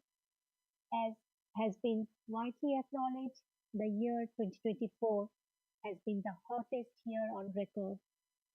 This underscores the undeniable urgency for transitioning to low carbon and sustainable economies in Asia and the Pacific. Scaling up climate action investments in the region is imperative. In doing so, we also need to ensure that gender equality and social inclusion remain central to this transition. Just transition is essential for effective climate action, but we must recognize that it also has unique financing needs. To address socioeconomic disparities, both from the physical impacts of climate change and from the uneven distribution of costs and benefits, just transition finance needs to work in synchronization with climate mitigation and adaptation finance. Multilateral development banks play a central role in mobilizing capital for climate action and catalyzing just transition. In collaboration with other MDBs, ADB has developed and endorsed in 2021 the Just Transition High-Level Principles to harmonize and guide its policies and initiatives. Building on this, in 2022, ADB launched the Just Transition Support Platform to translate these principles into concrete action for support, aligning with its priorities and the need of member countries and the partners. Next in order of importance is ADB's Energy Transition Mechanism, which aims to accelerate the shift from coal and other fossil-based power to clean and renewable energy sources. By retiring 50% of current coal-based power plant capacity in an accelerated fashion in Indonesia, the Philippines, and Vietnam, 10 to 50 years ahead of schedule, ETM could reduce carbon dioxide emissions by approximately 200 million tons per year and 2 to 3 gigatons cumulatively. This model can be replicated in other coal-dependent economies as well. Beyond emissions reduction, ETM prioritizes communities by integrating just transition components to minimize socioeconomic impacts and maximize opportunities. Policies and programs that pertain to retraining and reskilling, particularly for vulnerable workers, including women, will create new opportunities in emerging industries. ETM also fosters an enabling environment for renewable energy investments, supporting economic diversification and more stable job opportunities for future workers. Achieving a just transition requires mobilizing resources, both from public and private sectors. This is where ADB's just transition financing facilities comes in. Scaling and deploying a mix of conventional and innovative financing instruments is crucial to meeting the diverse needs of stakeholders, sectors, and regions. To support this, ADB is currently developing a just transition financing facility, which will bring together financing partners and stakeholders to create innovative financing instruments to drive a just transition in the region. As highlighted in the 2025 SDG Partnership Report that is being launched this evening by the ADB in partnership with the ESCAP and the UNDP, a just transition requires financing beyond climate mitigation and adaptation. It demands investments in workforce preparedness through training and reskilling, creating opportunities for women and vulnerable communities, and strengthening social protection and health coverage systems. In closing, let me reiterate that ADB is committed to the just transition as a vital step in accelerating climate action and realizing the SDGs.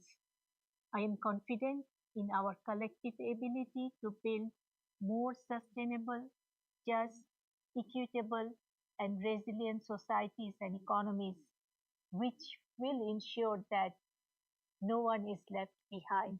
Thank you all very much.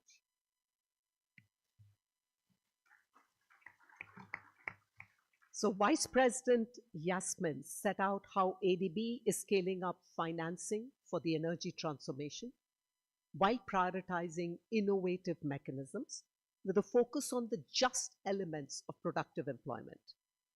Let me now invite ASG Kani Vignaraja to the podium to deliver her reflections.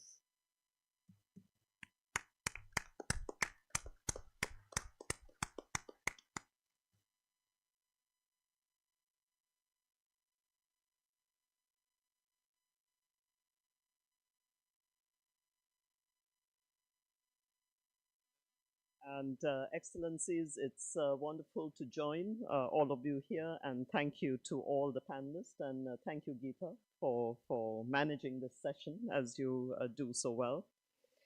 Let me say that just one fact, as all of us are living through it and lived through it, 2024 was by far the planet's warmest year.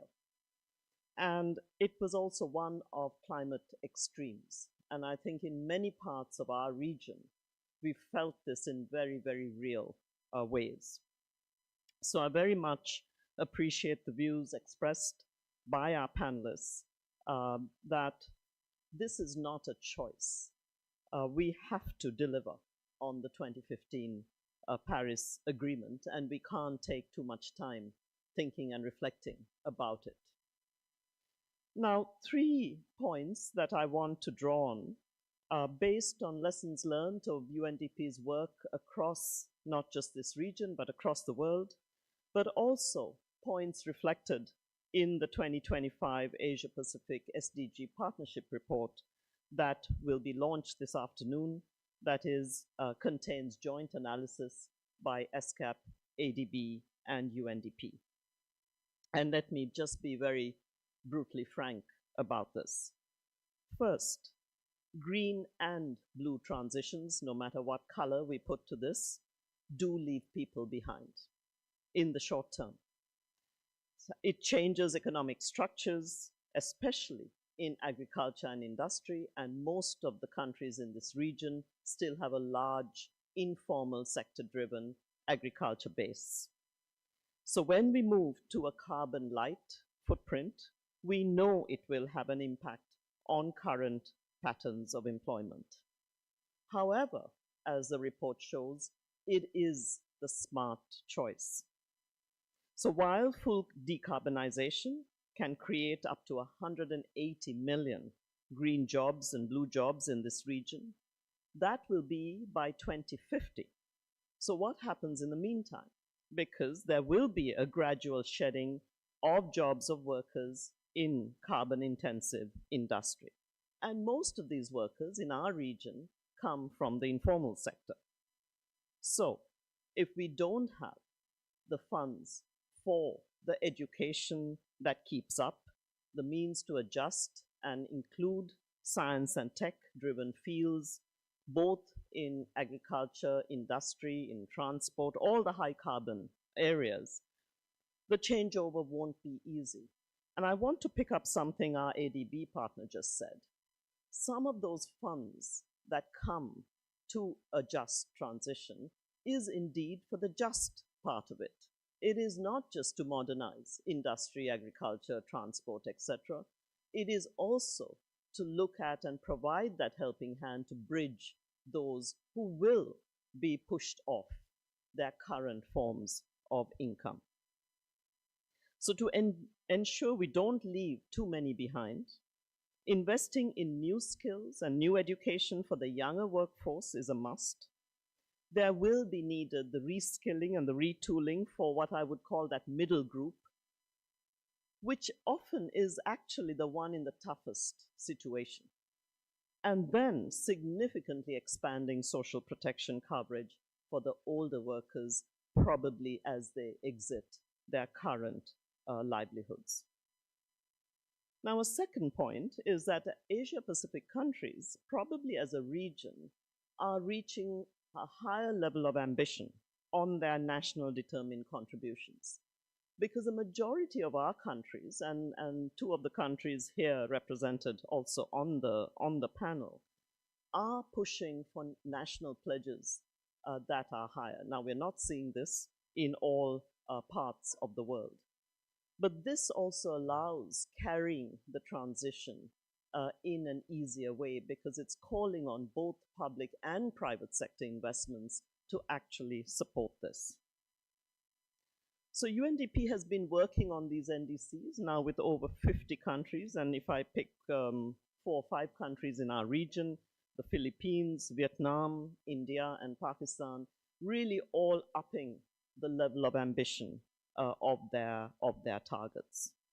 And we've seen a real influence of stakeholder consultations. The more this happens, and the more these are almost localized, the more powerful and ready countries are and communities are for this change.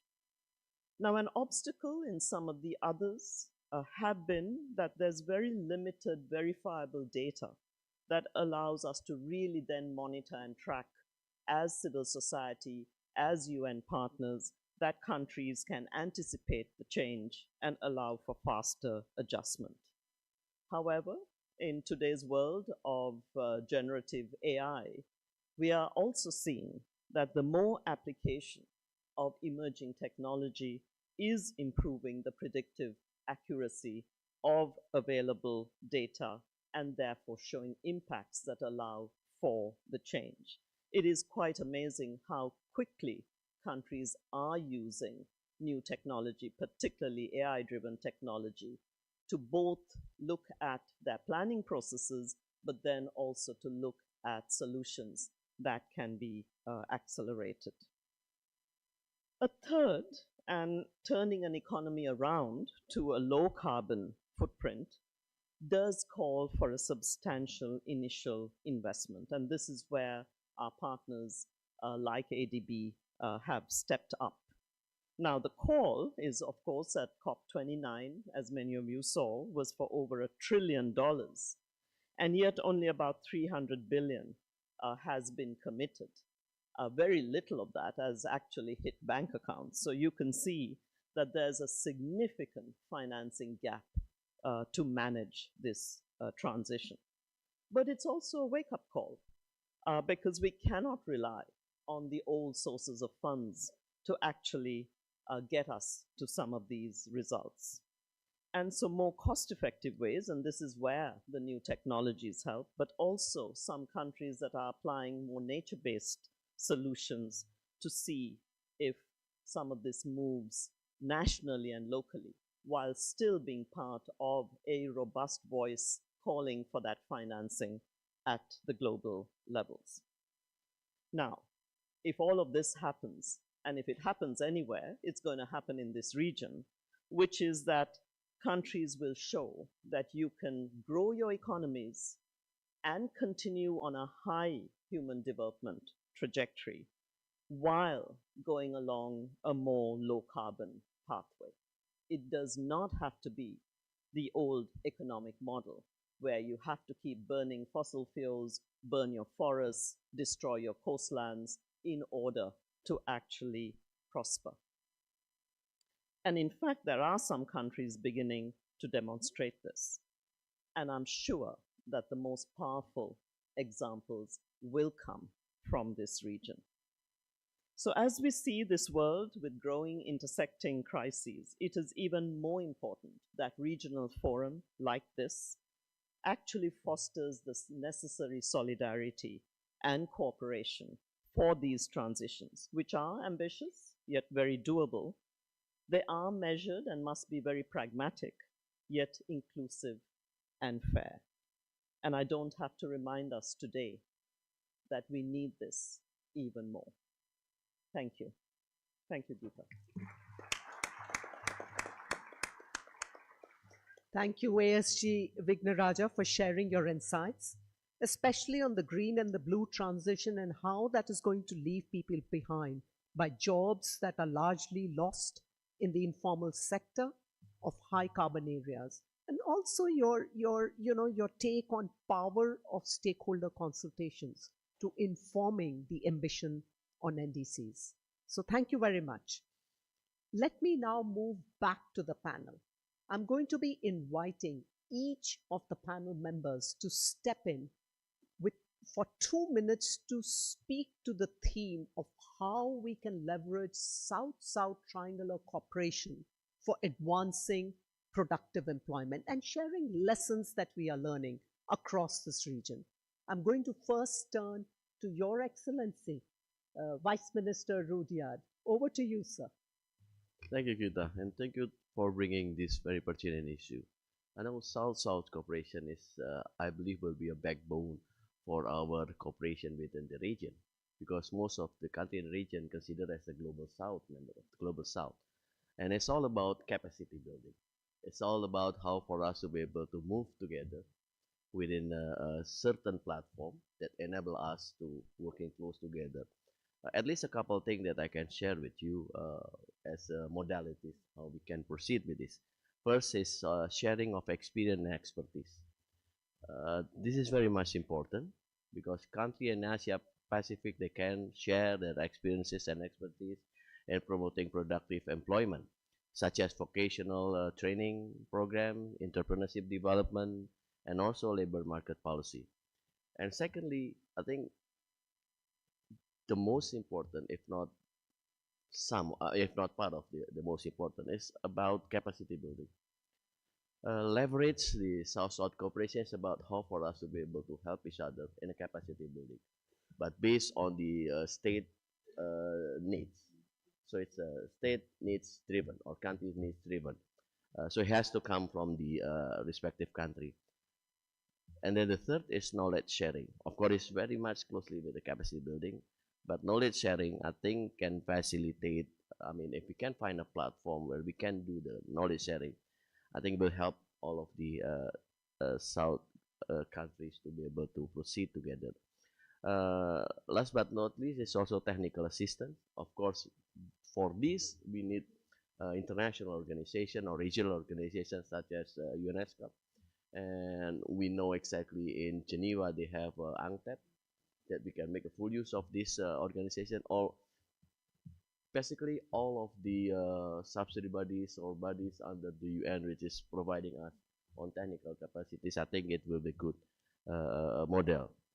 And of course, last but not least, a platform where we can have opportunity to discuss the need of each and of one of our other countries. And please don't forget that no one size fits all approach. So we have to be very particular in those particular things. I think I will let you stop that point. Thank you, Your Excellency. Thank you very much. We will sum up what we are learning at the end, right? Let me now move to you, Your Excellency Yatilman. The floor is yours. Thank you, Chair. So small island developing states, countries like Micronesia, can really benefit from regional and international partnership to build human capital through the exchange of, and like you mentioned, skills, knowledge, and technology, allowing developing countries like mine to access expertise in sustainable development areas. So such support will increase opportunities in training programs, scholarships, capacity building initiatives that enhance the human capacity needed for sustainable and sustainability and a healthy economy. Thank you. Thank you, Your Excellency. Let me now turn to Your Excellency, Ms. Fanet. The floor is yours. Thank you. Lao PDR sees South-South cooperation as a key avenue to advance women economic empowerment across ASEAN and the Pacific by sharing best practices in the care policy, care, social protection, and skill training. We can help more women enter and succeed in the workforce. Strengthening trade and investment networks will support women entrepreneurs, while regional skill programs, especially in STEM and digital fields, can open doors to better paying jobs. South-South cooperation also help countries implement the ASEAN Declaration on strengthening the care economy, providing care services, the use technology and data to shape better policies. By working together, we can build a stronger, more inclusive economy where women thrive and care is valued. Lao PDR is proud to be part of this effort. Thank you. Thank you, Your Excellency. And now I'm going to turn to Kate Lappin. The floor is yours. Thank you. Well, I think in this particular geopolitical moment we're in, South-South cooperation is possibly more important than ever when we know that there's shift in power and the need for leadership. And in the People's Forum, there was a discussion around how can new forms or even reinvigorated old forms of South-South cooperation address the current moment. And so there was discussions around how countries came together in the Bandung conference, for example, and how that could be reinvigorated and what role civil society could play in that. And I think we've seen that in the last year. For example, the African countries leading on the new been successful in getting the tax resolution through the General Assembly. It's a great example of South-South leadership leading to global economic shifts that are absolutely desperately needed to achieve the Sustainable Development Goals. And we hope to see more of that and really support those G77 countries in their genuine South-South cooperation and leadership. But just on a more local example from the work I was sharing, we have been able to facilitate community health worker leaders, the women themselves, who have formed their own unions in their own South-South. For example, the women in Pakistan invited women from Nepal to come and see how they achieved regularization. And that has actually led to some of the achievements I mentioned in Nepal. Since then, they've agreed to gather with women from India and the Philippines who also face similar struggles with not receiving wages. And now we have interest from Africa as well for those workers. So there's a lot of South-South cooperation that can also happen amongst trade unions and civil society. Thank you, Kate. Let me sum up the 6 key messages that I took away from the discussion on South-South Triangular Cooperation. First, sharing of technical expertise, extremely critical. Second, policy-driven capacity development. Worth investing in policy-driven capacity development because each country is pegging has different policy pathways for the green, blue transition. Third, knowledge sharing. Fourth, need to invest in a platform for sharing opportunities. 5, supporting human capital development with a focus on training programs, prioritizing STEM, care economy, and community level workers coming together across sectors. So let me thank all our panelists for sharing your insights and for your shared commitment to this, in support of productive employment. So thank you very much, and let us end with bringing our hands together for our panel members. Thank you very much.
Thank you, Ms. Sabharwal, Excellencies, distinguished delegates. I am pleased to invite the distinguished delegates to intervene on agenda item 2. I will open the floor to statements from delegates and participants in the speaking order as received from the Secretariat. I kindly remind delegates to limit their statement to no longer than 3 minutes. 3 minutes to allow all delegates the opportunity to speak and to focus their intervention on the content of the agenda item. The forum will follow the practice of the high-level political forum on sustainable development and intersperse country and stakeholder statements. I now recognize the distinguished delegate from Nepal to be followed by the distinguished delegate from Indonesia. The distinguished delegate from Nepal, from your seat, please. Thank you. Mr. Chair, Excellencies, distinguished delegates, ladies and gentlemen. At outset, on behalf of Government of Nepal and on my own behalf, I would like to express my sincere gratitude to Executive Secretary ESCAP and Thai Royal Government convening this forum. This forum brings together key stakeholders from across the Asia-Pacific region to discuss pressing development challenges. The theme this year highlights the urgent need for innovative, inclusive, and evidence-based solutions to accelerate the achievement of SDGs, ensuring the well-being and prosperity of all. As many SDGs targets are progressing too slowly and stagnated, it is imperative that we work together to strengthen our efforts. Mr. Chair, Nepal has made significant efforts to integrate the SDGs into national plans and policies by fostering collaboration among the government, private sector, civil society, and development partners and households. our progress has been mixed, with notable achievement including 41.7% overall progress by 2022 and significant steps in poverty reduction, access to healthcare and education, and environmental sustainability. However, challenges remain in some key areas, has been slow and stagnated, particularly in decent jobs, economic growth, responsible production and consumption. Nepal has faced several external and internal challenges, including global economic slowdown, disruption in global supply chains, climate change, and disaster risks and environmental vulnerabilities, among others. Nepal recognizes the need for transformative, pro-poor, gender-sensitive, and inclusive policies to ensure the justice outcome. This has been well reflected in Nepal's development planning. In the 16th plan, envision prosperous Nepal, happy Nepali, with focus on good governance, social justice, and prosperity, and it's designed to introducing synergies and trade-off among the policies and program to maximize the impact.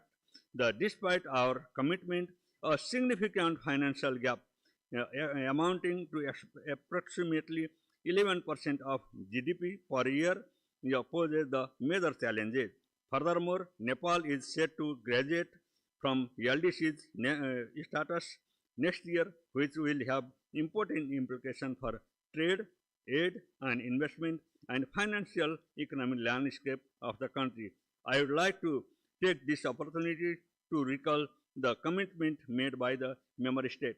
Mr. Chair, in this regard, I call for increased international public financing for structurally vulnerable countries like Nepal and financial support that is predictable, sufficient, and Vice Chairman, if I could request you. Thank you. Right. May I now call on the distinguished delegate from Indonesia, please? Thank you, Chair. Followed by Turkey. Thank you, Chair. Excellency, distinguished delegates, ladies and gentlemen, as we approach the final stretch toward 2030, we must reaffirm our commitment to collective action, recognizing the urgency of addressing economic, social, and environmental challenges that continue to affect millions across our region. Indonesia, as an archipelagic nation, emphasizes the green and blue economy as the key driver of sustainable development.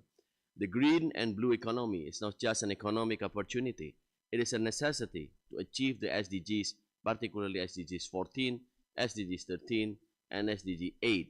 As one of the world's largest archipelagic and biodiversity-rich nations, Indonesia recognizes that our land and ocean are vital for economic prosperity, climate resilience, biodiversity, and the well-being of our people.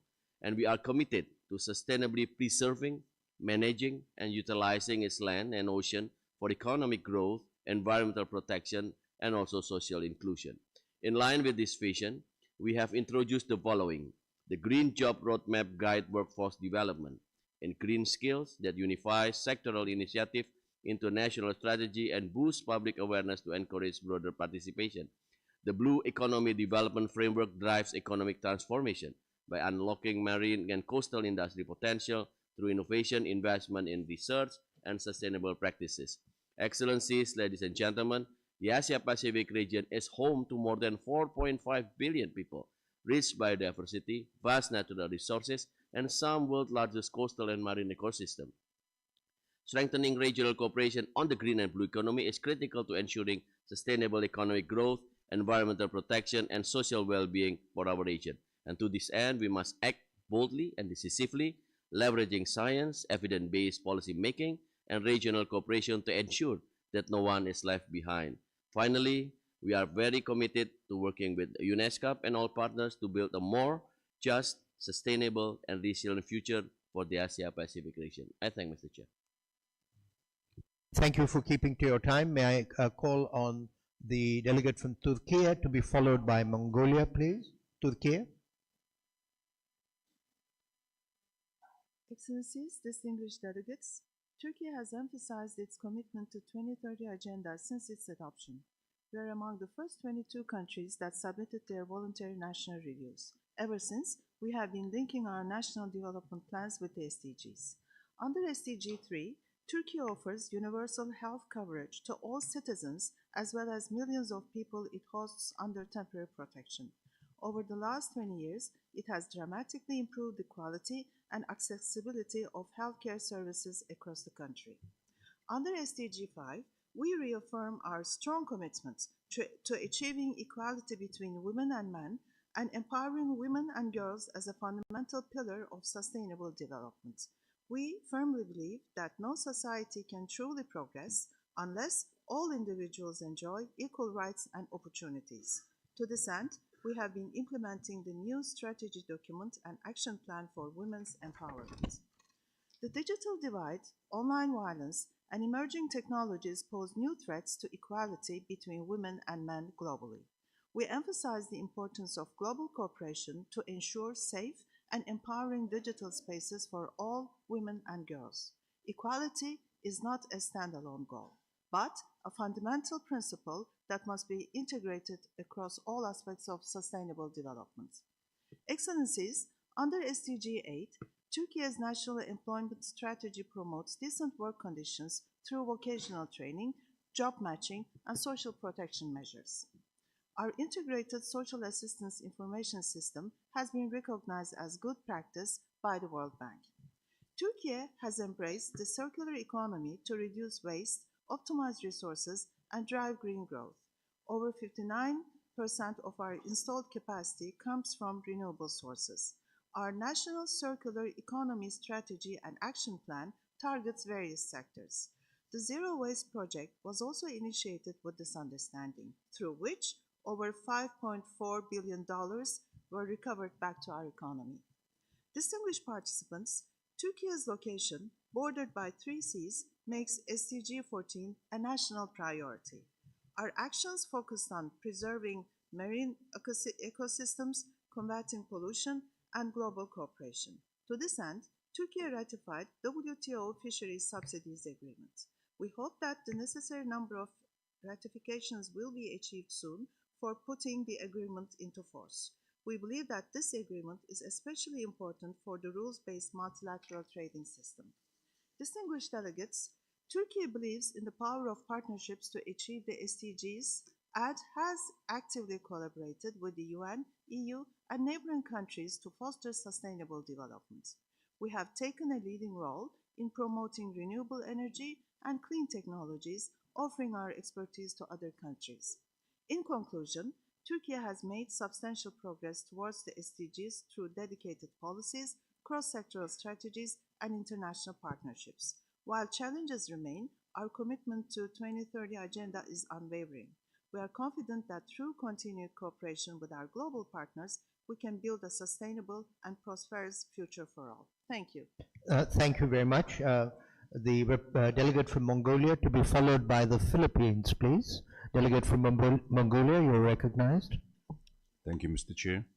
Excellencies, distinguished delegates, we stand today at a critical moment in our collective journey towards achieving the 2030 Agenda for Sustainable Development. As we move forward from the Summit of the Future, the 2023 Sustainable Development Goals Summit, we recognize that progress remains uneven and the challenges we face, climate change, economic inequalities, geopolitical tensions, and technological divides demand urgent action. The Asia-Pacific Sustainable Development Goals Partnership Report 2025 and the Asia-Pacific SDG Progress Report 2025 highlight the critical urgency of accelerating efforts towards achieving the 2030 Agenda. With just 5 years remaining, the reports confirm that no SDG in the region is fully on track, and progress is too slow, stagnant, or even regressing in the key areas such as climate action, responsible consumption, and gender equality. The partnership report emphasizes the need for a just transition to green and blue economies, focusing on workforce development, social protection, and gender equality to create sustainable economic opportunities while protecting vulnerable communities. However, skill gaps, limited social protection, and gender disparities remain major barriers to progress. Meanwhile, the progress report highlights the alarming shortfall in SDG implementation, particularly in climate resilience, economic inclusion, and governance. Despite improvements in data availability, persistent gaps in gender equality, environmental sustainability, and social justice hinder evidence-based policymaking. Mr. Chair, with 2030 fast approaching, we must urgently scale up efforts to mobilize financing and strengthen international cooperation to ensure a sustainable and inclusive future. Governments, businesses, and communities must act with urgency to accelerate workforce adaptation, strengthen social protection systems, enhance gender inclusivity, and scale up climate action. Regional cooperation, innovative financing, and data-driven policies are essential to turn commitments into tangible progress. We call upon our regional and global partners to strengthen cooperation in climate resilience, digital transformation, and economic diversification, fostering a future that is equitable, resilient, and prosperous for all. Mongolia stands ready for work and hand in hand with the international community to accelerate progress towards sustainable, inclusive, and science-based solutions to address national and regional challenges in Asia and the Pacific. Let us work collectively, ambitiously, and with urgency to deliver on the SDGs, ensuring a just, resilient, and prosperous future for all. Thank you, Chair. Thank you, distinguished delegate from Mongolia. I invite the distinguished delegate from the Philippines to be followed by the distinguished delegate from Vietnam. Philippines, you have the chair. Excellencies, distinguished delegates, the Philippines reaffirms its commitment to achieving the SDGs. We recognize that sustainable, inclusive, science, and evidence-based approaches must be at the center of our efforts, particularly as we review this year our work on the SDGs on health and well-being, gender equality, decent work, and the sustainable use of marine resources. On SDG 3, the Philippines has taken significant steps to enhance our people's health and well-being through universal health care, with a goal of establishing a progressive healthcare system within 6 years. From hospital specialty centers to increasing access to nutritious food and health education, we are committed to the health of our people. On SDG 5, the Philippines is a strong advocate for gender equality and women's empowerment. A key initiative is the expanded Solo Parents Welfare Program, which provides social safety nets, benefits, and scholarships to solo parents, many of whom are women, to help them achieve a better quality of life. We have also established gender and development local learning hubs nationwide to provide services on health, social protection, and women-centered livelihood. On SDG 8, data-driven policies and approaches promote a sustainable labor market that empowers workers, supports businesses, and strengthens our economy. Through our labor market information system, we collect and analyze data on labor market trends. This data-driven approach strengthens implementation of the country's employment master plan, which proactively anticipates trends and changes in the employment landscape. On SDG 14, the Philippines adopts an evidence-based approach to maximizing the potential of ocean resources to generate employment and enhance environmental and social well-being. Our efforts to promote the green and blue economy include incorporating the natural capital accounting of ecosystem services into government planning, investment, and policy making. As our 2030 goal is confronted by multidimensional challenges, we need to reimagine partnerships at all levels. Efforts should be tailor-fitted to development needs and redirected toward initiatives with impact and scale. We need to find new models of financing sustainable development, leverage innovation and emerging technologies, and close the digital divide. We need to relook at our development cooperation and harness the potential of South-South cooperation. The Philippines is preparing our 4th voluntary national review this year. This VNR reaffirms the Philippines' commitment to the 2030 Agenda as we mark the 80th anniversary of the UN. The Philippines, a founding member, champions this spirit of multilateralism. With less than 5 years remaining to achieve the SDGs, we call on the international community to redouble our efforts. Thank you for your attention. I thank the distinguished delegate from the Philippines, and I now invite the distinguished delegate from Vietnam to be followed by the distinguished delegate from Fiji. Vietnam. Thank you. Excellencies, distinguished delegates, the global and regional context in 2025 continues to witness complex developments, and the world continues to face multi-dimensional crises and challenges such as poverty, conflicts, epidemics, environmental pollution, degradation and natural resources, and climate change. For the Asia-Pacific region, despite many efforts having been made, according to the Asia and the Pacific SDG Progress Report 2025, the region remains significantly off track in implementing those goals. While implementing our international commitments, Vietnam has made continuous advance to promote the realization of SDG goals. Accordingly, the implementation of SDG has been specified in national, sectoral, field, and local policies. Thanks to that, the participation and active contribution have been mobilized and become the common work of all relevant parties. Monitoring and evaluating the implementation of SDG has become a regular and continuous task. Vietnam has achieved certain achievements in implementing SDGs, which have been highly appreciated by the international community, demonstrated through a number of indicators on SDG 3, SDG 5, and SDG 8, and SDG 17. However, like any other nation, Vietnam still faces many difficulties and challenges in implementing our SDGs. In the coming times, Vietnam will further promote science and technology as a key drive of innovation and sustainable development.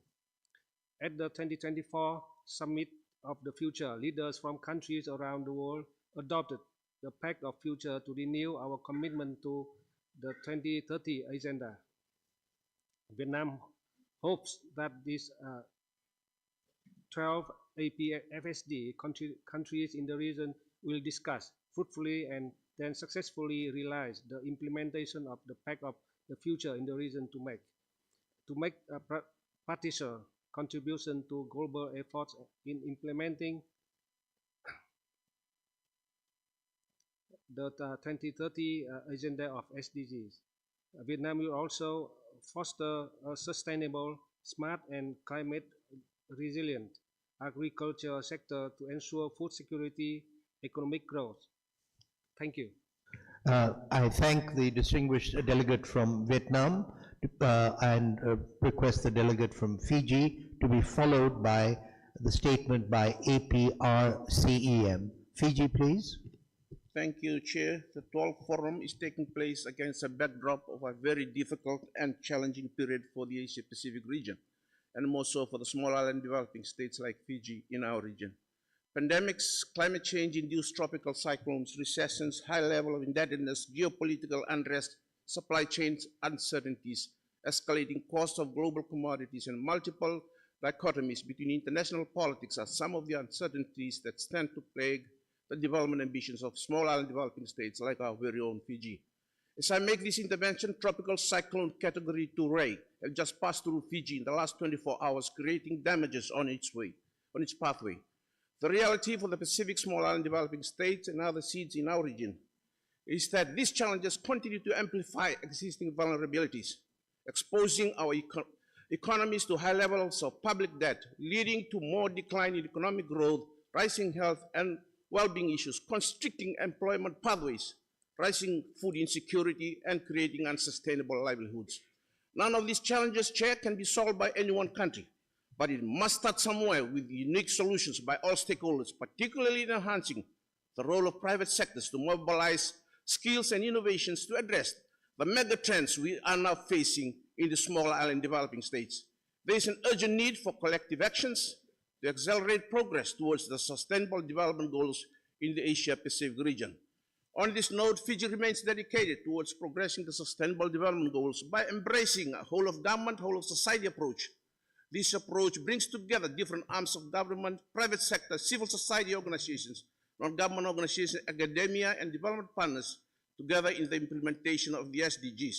Chair, a broader shift to green and blue economies is necessary to advance climate goals and create sustainable economic opportunities, and where the three interconnectedness priorities of workforce development, gender equality, social protection, and health access are vital for successful transition to green and blue economies. The government of Fiji has incorporated skills development, including sector-specific skills development in our NDCs and our NEPs, and has sought to integrate climate consideration into our national curricula and vocational training programs. Fiji's National Development Plan for 2025 and 2029 emphasizes social development through three core pillars: economic resilience, people empowerment, and good governance. The plan aims to create a socially inclusive society by implementing policies that support vulnerable populations, including women, children, the elderly, and persons with disabilities. This commitment is evident in the government's focus on poverty reduction and the development of comprehensive social assistance program. Chair, data availability in the Asia-Pacific region continues to improve, but significant gaps persist across the region. In conclusion, Chair, progress in the implementation of the SDGs is therefore necessary to empower the region and our people. The innovative modalities of engaging all stakeholders are key. The leveraging roles of private sectors, shaping engagements through South-South cooperation, and with necessary financing are critical to effectively address our collective challenges towards enhancing economic growth and the sustainability of our livelihoods and communities. I thank you, Chair. Thank you. I thank the delegate from Fiji, and now call on APR-CEM to be followed by the Republic of the Maldives. APR-CEM, please. Thank you, Mr. Chair. I speak on behalf of the APR-CEM, the largest platform for grassroots and CSOs from 38 countries and regions to engage in sustainable development goals. I wish to share our collective key messages for this session. With economic crisis worsening, we witness people in their thousands forced to leave their families behind to find work overseas so they can put food on their table and give their children a bright future. Labor export becomes the government's solution to severe unemployment amidst a regime of racism, exploitation, and social exclusion of migrants in destination countries. Informal labor remains rampant, lacking decent work protections, majority of whom are women and youth. We recommend states to develop national employment policies to create unionized, decent jobs with living wages and equal pay for work, access to universal social protection regardless of status, and eliminate caste, gender, and all forms of discrimination and precarious work and modern slavery. We also witness shrinking civic space, whether at regional, national, or local levels. Many of us reel from severe loss of financial support, more experience, censorship, intimidation, harassment, and worse, physical and sexual attacks, denying our right to meaningful engagement. The UN Charter begins with we, the peoples.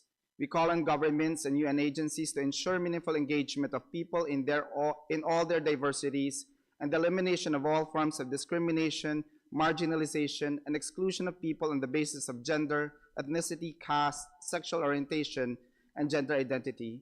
Keep the doors open, uphold our democracy, and protect our safe space, enrich and celebrate cooperation, not threaten it. Development cannot be sustained if people's human rights are undermined. Let's all work together, hand in hand, to ensure sustainable development is human rights-based, just, and will benefit for all. Development justice now. Thank you very much, Mr. Chair. Thank you. May I now call upon the delegate from Maldives to be followed by the distinguished delegate of the Republic of Korea. Maldives, please. Thank you. Distinguished Chair, Excellencies, ladies and gentlemen, a very good morning to you all. With the 2030 Agenda for Sustainable Development approaching its deadline, the Maldives remains firmly committed to achieving the SDGs. For a nation like ours, the successful implementation of these goals is paramount, not only for national advancement, but for the global sustainability agenda. Given my country's unique geographical and socio-economic context, a tailored approach is essential for the successful achievement of these objectives, ensuring they align with national priorities and strategies with the 2030 Agenda. While the Maldives has made commendable strides in several SDGs, significant progress has been realized in domains such as healthcare, SDG 3, through enhanced access and the integration of digital health systems, gender equality, SDG 5, by empowering policies for women, economic growth, SDG 8, through the development of SMEs and the tourism sector, marine conservation, SDG 14, via the sustainable management of fisheries and low-impact practices such as pole and line and global partnerships, SDG 17, to catalyze SDG implementation. Nevertheless, sustained efforts remain necessary in crucial areas, including the management of non-communicable diseases and mental health, fostering women's economic inclusion and protection, accelerating economic diversification, and strengthening financial and technological collaborations to ensure lasting sustainability and resilience. Despite considerable advancements, substantial challenges persist in key sectors such as poverty alleviation, food security, effective transition to clean energy, industrial diversification, reduction of inequality, and the promotion of sustainable consumption, all of which demand urgent and focused interventions. The Maldives is also actively engaged in environmental conservation, notably through its participation in the Asia Protected Area Partnership Roadmap, through which we have fostered regional collaboration for environmental protection. As a low-lying island nation, the Maldives is acutely confronted with the multifaceted challenges posed by climate change, including including rising sea levels and climate-induced catastrophes. In response, we are executing comprehensive resilience and adaptation strategies aimed at safeguarding our people and ecosystems. The impacts of climate change pose significant threats not only to the physical landscape, but also to the socio-economic fabric of the Maldivian society. The government of Maldives has pledged to generate 33% of our electricity from renewable sources by 2028. This will be an important part of our third nationally determined contributions, which we hope to submit as soon as possible. The Maldives emphasizes the importance of strengthening data collection and monitoring systems to ensure transparency and informed policy making. If I could just request By you to wind up, please. Yeah. The Maldives is committed to voluntary local reviews as a critical tools to assess SDG progress at the local level, ensuring that implementation is inclusive and community-driven. Preparations are underway for the Maldives to submit its first VLR. In conclusion, the Maldives continues to advocate for the Antigua and Barbuda Agenda for SIDS, calling for tailored solutions, concessional financing, and debt relief mechanisms to address economic vulnerabilities and climate adaptation needs. Yeah, I would request you to, in the interest of delegates. Yeah, just one more. If I could call on the delegate from the Republic of Korea to be followed by the delegate from Thailand. Republic of Korea, please. Thank you. Thank you, Chair. Excellencies, distinguished delegate. When the SDGs were adopted in 2015, no one was under the illusion that achieving them would be easy. However, the sweeping changes that have unfolded since then have made SDG implementation even more challenging. From the impacts of climate change and COVID-19 pandemic to food insecurity and supply chain disruptions, we are confronted with multiple crises that threaten our progress. With the SDG deadline approaching, we must face the stark reality. Only 70% of the SDG targets are on track. In the Asia-Pacific region, the SDGs may not be fully realized until 2062. The international community, including Asia and the Pacific, must urgently strengthen collective efforts to reverse this trend. In this regard, I would like to highlight the three key areas for action. First, sustainable development solutions can only take root when they are underpinned by peace and stability. International cooperation must break down the silos between security, development, and humanitarian action, enabling a more integrated response that reflects the multifaceted nature of global changes. Second, achieving sustainable development requires an inclusive approach that integrates economic, social, and environmental dimensions through the participation of diverse actors. In this regard, the private sector plays a critical role in driving SDG implementation. Republic of Korea is committed to scaling up its ODA while also acting as a catalyst for expanding private sector investment.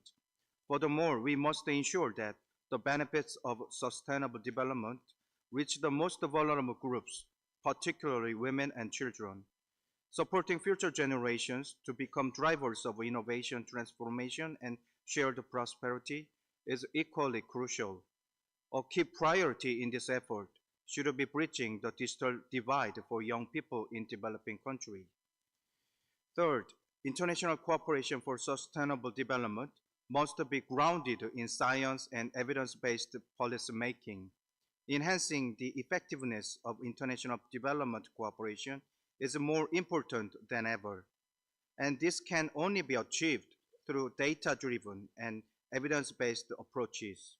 The Global Partnership for Effective Development Cooperation, or GPEDC, endorsed by 161 countries and over 50 international organizations, plays a crucial role in enabling evidence-based international development cooperation through its development cooperation monitoring process. Distinguished delegate, the path to achieving the SDGs is not an unsolvable puzzle.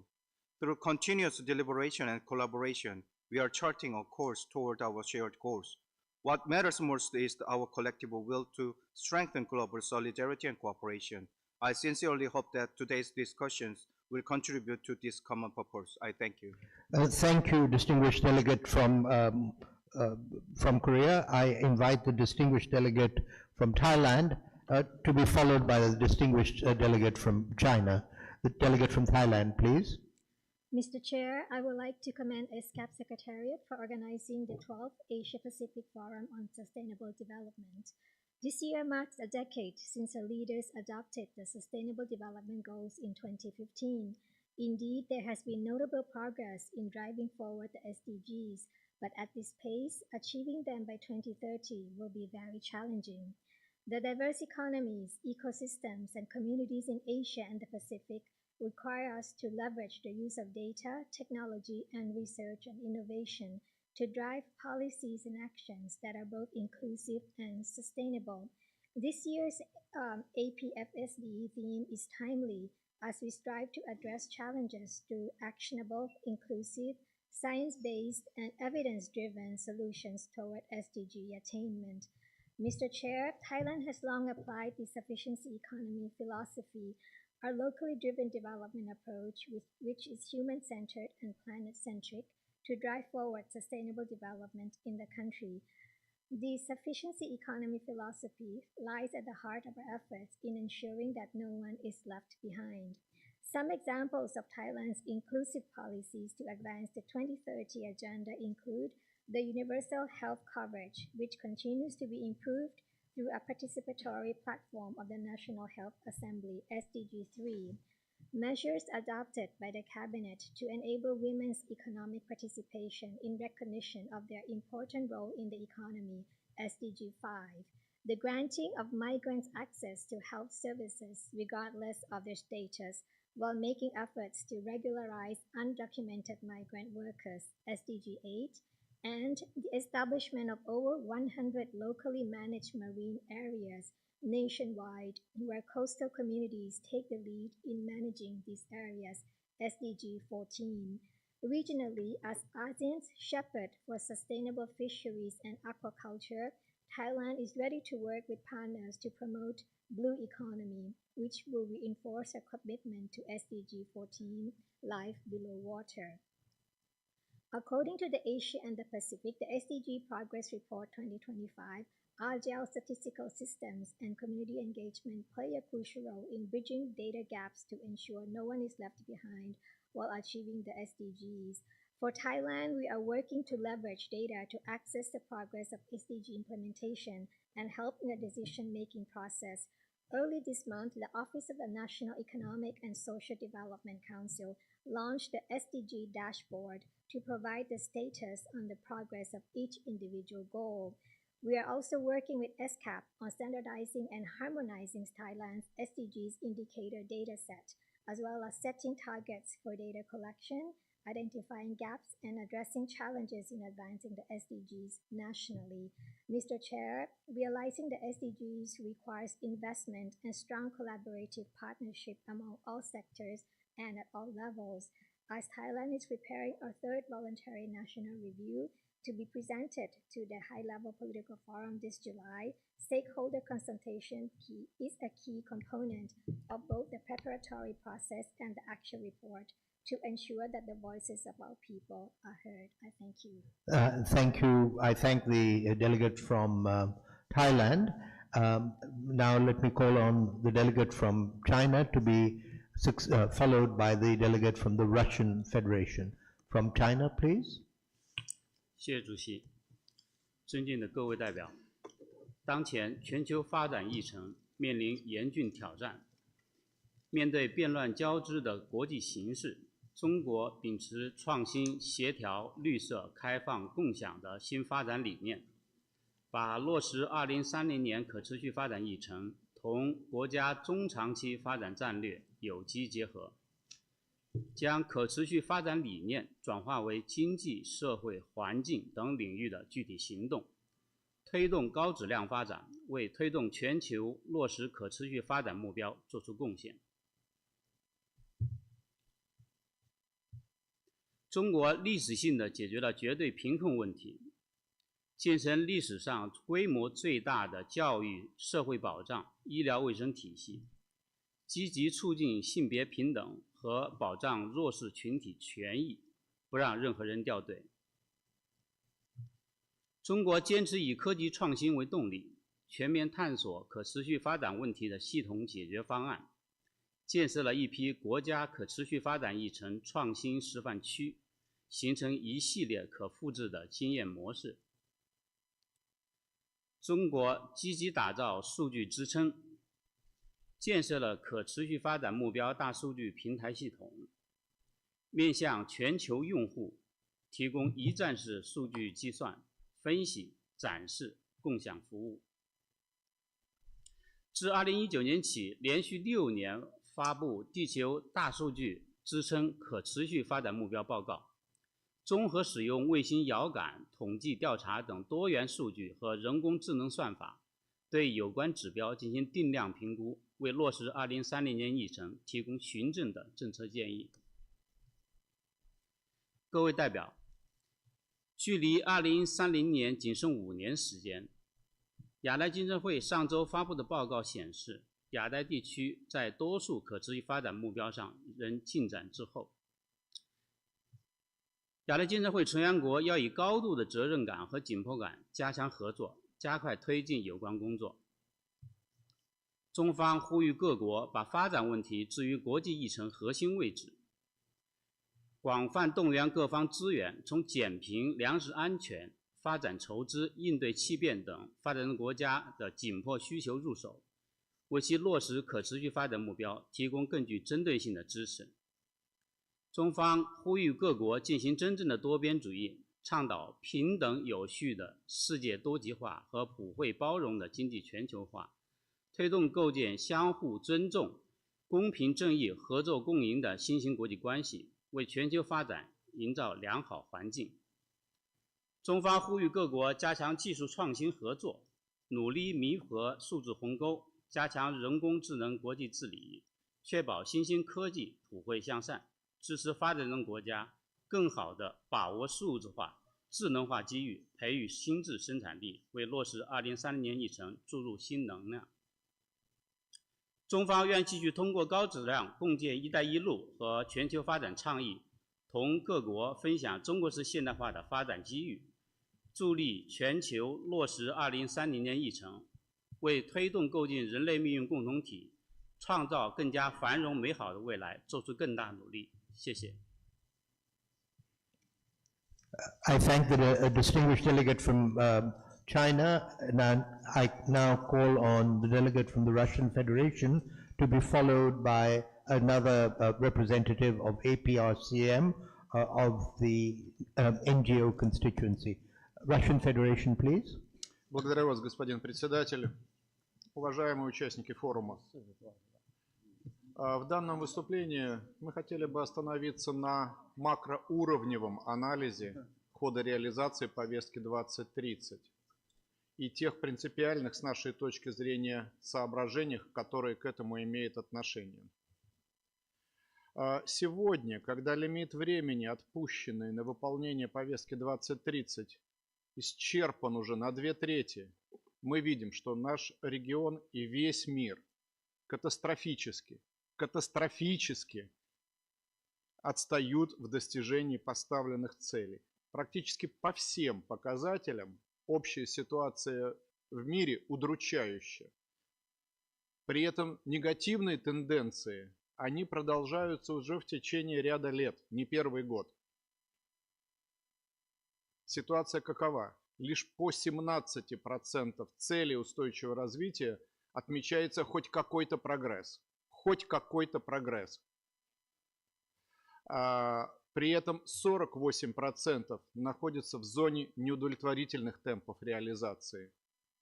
А в 35% случаев, 35, треть, это и вовсе налицо стагнация или регресс. Что касается конкретно АТР, то здесь процент успеха, у нас с вами здесь процент успеха 16%. При сохранении такой динамики потребуется еще 50 лет, чтобы реализовать все ЦУР в полном объеме.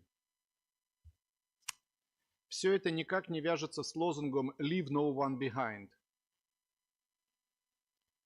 В начале нашего мероприятия многие дигнитарии говорили о стоящих перед регионом и планетой проблемами. На первом месте упоминался климат и потом цели устойчивого развития. Что-то неправильное в шкале приоритетов. Повестка дня 2030 – это то, на чем мы должны сконцентрировать внимание. Климат, конечно, ее часть. Но давайте будем помнить о шкале приоритетов.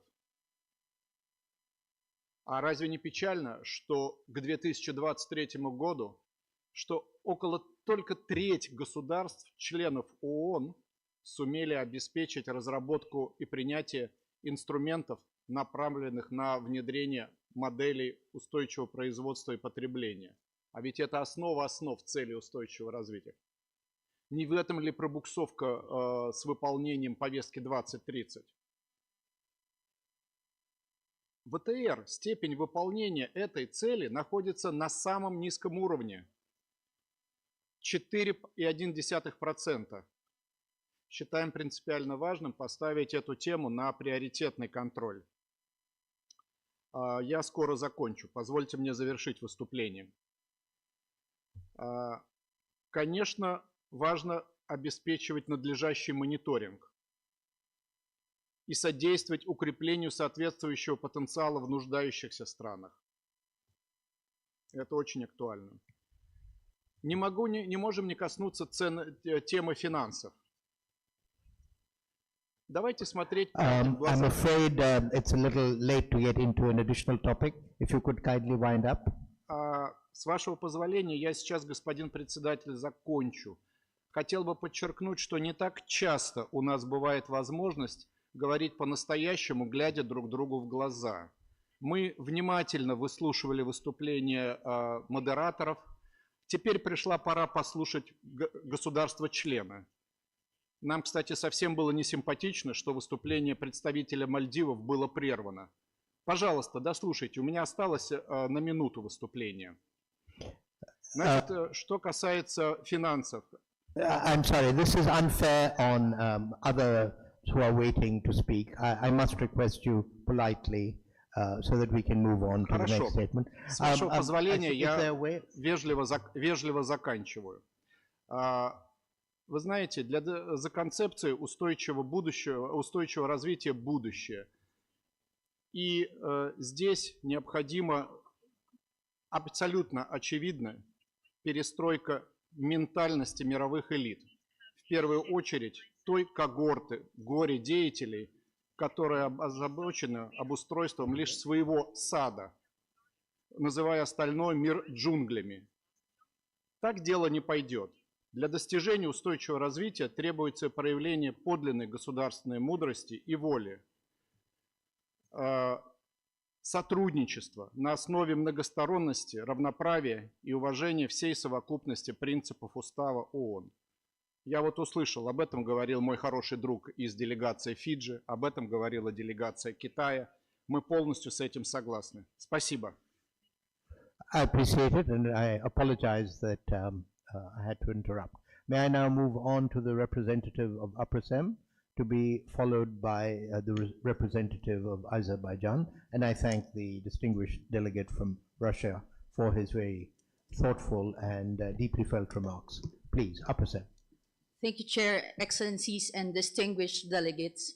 I am Romelin Jing Nazareno, a young lesbian leader, and deeply honored to deliver the statement of LGBTQIA constituency of APRSM. For too long, LGBTQIA people across Asia-Pacific have suffered from discrimination and violences, undermining our capacity, right to a dignified life, labor rights, and livelihood development. In the world of work, it is evident that LGBTQIA+ communities cannot access stable jobs, fair living wage, labor rights, and social protection due to discrimination and violence based on sexual orientation, gender identity and expression, and sex characteristics. We face violence and exclusion due to exclusionary and discriminatory practices and policies.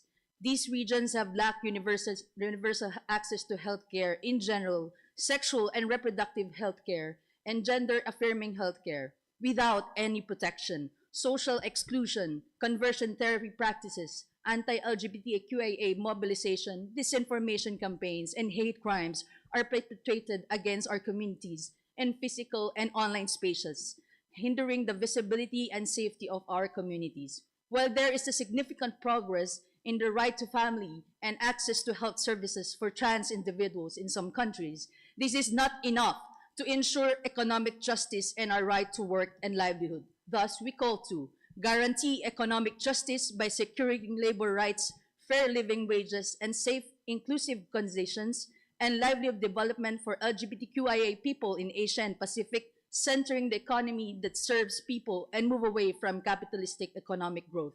Ensure disaggregated data and assessment that reflect the lived reality of the communities, free from misinformation and disinformation and gender bias to begin with, to feed into policies at all levels.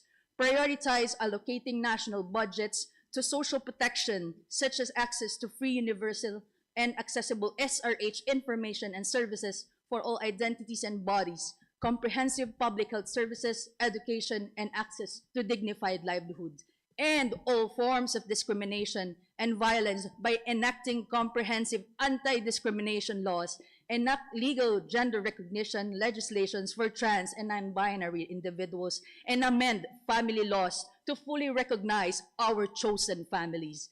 Demand global national accountability by ensuring LGBTQIA voices are meaningfully represented in policymaking, governance, and international human rights mechanism where important decisions are made. We refuse to be invisible. We refuse to be left behind. We refuse to wait any longer. The time for action is now. Thank you very much.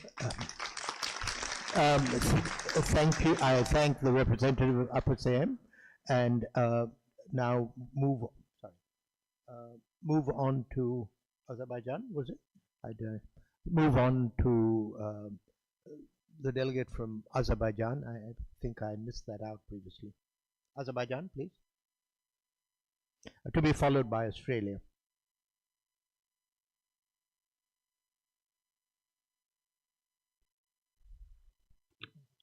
Thank you, Mr. Chair, distinguished delegates, ladies and gentlemen. Science and innovation are foundational in addressing many challenges the world faces today. From climate change to health crisis, science-based solutions provide us with tools to create long-term sustainable outcomes. First of all, from our keen experience, I would like to take into your account that data-driven decision-making must be the main pillar of countries' SDG prioritization process. This definitely improves research capabilities and integrates evidence-based policymaking across all sectors to ensure that SDGs are on track. Second pillar, I suppose, must be technology and innovations. The deployment of digital technologies from smart agriculture to renewable energy system has the potential to scale up sustainable solutions across the regions. Leveraging digital tools can also provide critical insight to guide decision education, health, social welfare, enable equitable access to opportunities. The promise of 2030 agenda is clear. We are committed to leaving no one behind, which means ensuring that benefits of development reach the most vulnerable, those who are often marginalized and excluded. Inclusive governance and social safety nets can be ensuring equal opportunities for all, particularly in areas such as gender equality, education, healthcare is vital.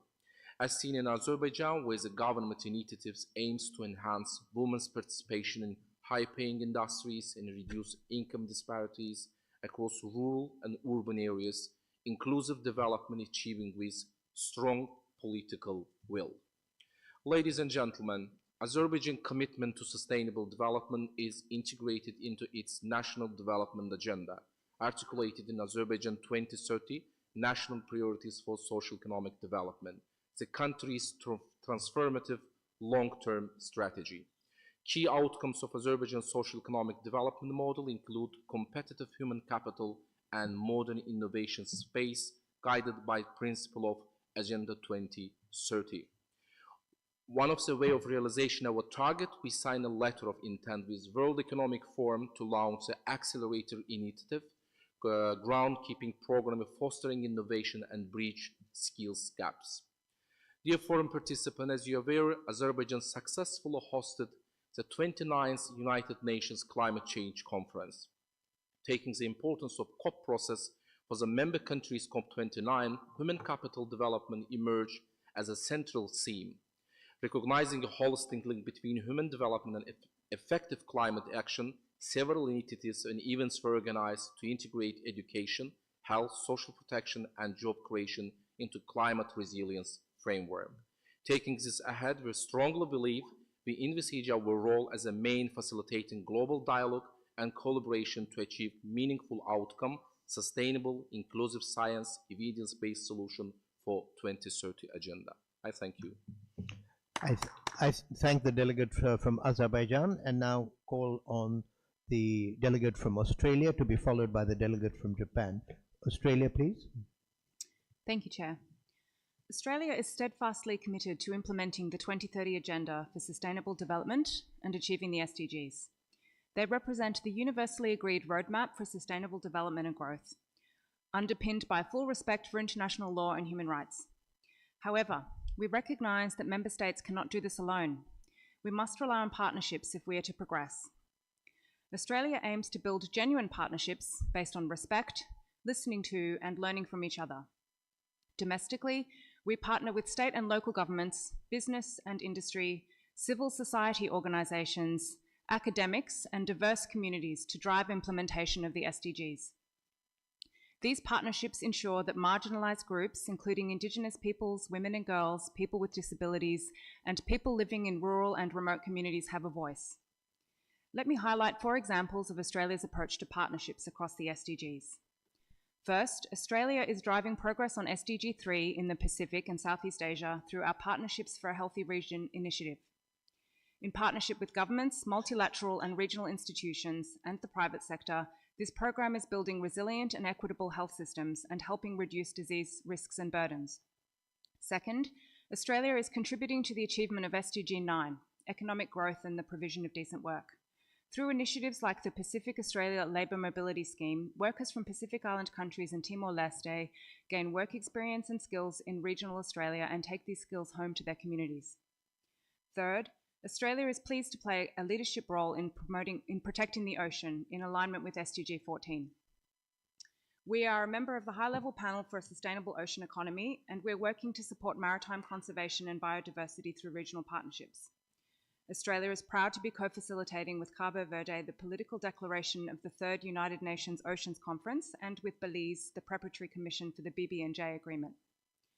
Lastly, achieving SDG 5 and advancing gender equality is at the heart of Australia's international engagement.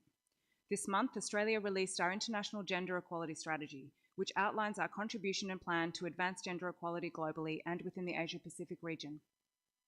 At the current rate of progress, achieving global gender parity in economic participation, education, health, and political empowerment will take more than 130 years.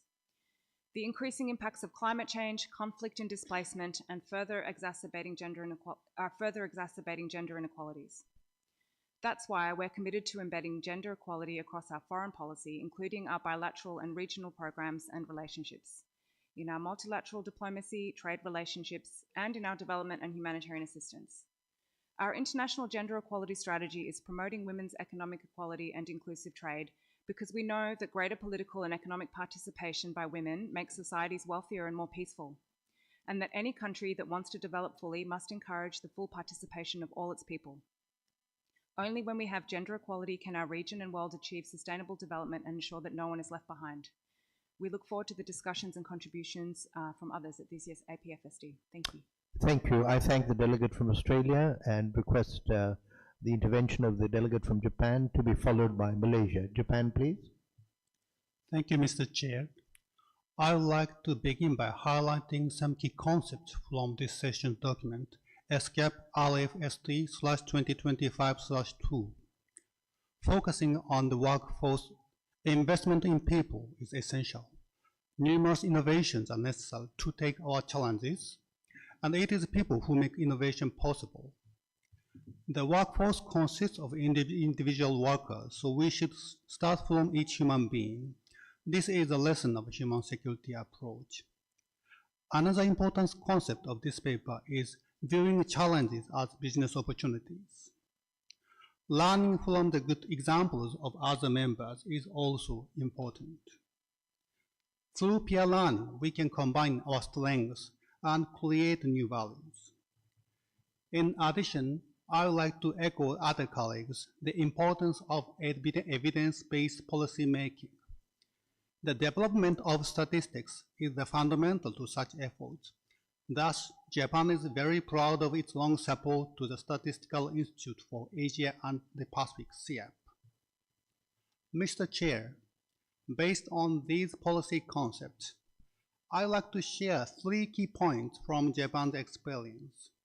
First one, aging society. Next, the various pathways to decarbonization. And finally, the importance of multi-stakeholders. An aging population is a challenge that most countries will face sooner or later, significantly impacting the workforce. In the Asia-Pacific region, this transition is happening relatively early. One lesson from Japan is the importance of healthy life expectancy. In an aging society, the participation of diverse individuals, including the elderly, is crucial. The extension of healthy life expectancy enables greater social participation by the elderly, and social participation by the elderly extends healthy life expectancy. The extension of healthy life reduces the cost of social security and expands the workforce of society. Regarding the transition to green and blue economies, each country must advance decarbonization while ensuring stable energy supply and economic growth. I would like to emphasize that the pathways of decarbonization is not only one, but various, based on the unique circumstances of each country. This is the basic policy of Japanese international cooperation, including the Asia Zero Emission Community, AZEC. Women's role are also important in this disaster risk prevention too. And finally, Multi-stakeholders are vital for achieving the SDGs. The government alone cannot achieve it. Local governments, businesses, civil society, academia, and other stakeholders play increasingly important roles. The SDGs means no one is left behind. The key is everyone makes it happen. Thank you for your attention, Chair. I thank the delegate from Japan and request the delegate from Malaysia to intervene, followed by the delegate from Lao People's Democratic Republic. Malaysia, please. Thank you, Mr. Chairman. Excellencies, distinguished delegates, Malaysia remains steadfast in its commitment to the SDG in fostering productive employment, ensuring gender equality, and promoting health within the workforce. Malaysia focuses on decent work opportunities and economic growth as outlined in SDG 8.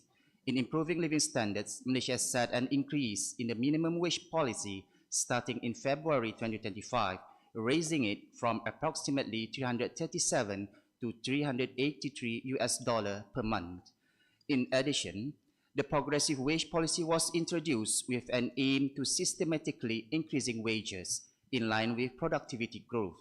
Employers will be assessed and given ratings, enabling companies to compete with one another to establish a better wage-setting culture to attract high-quality talents.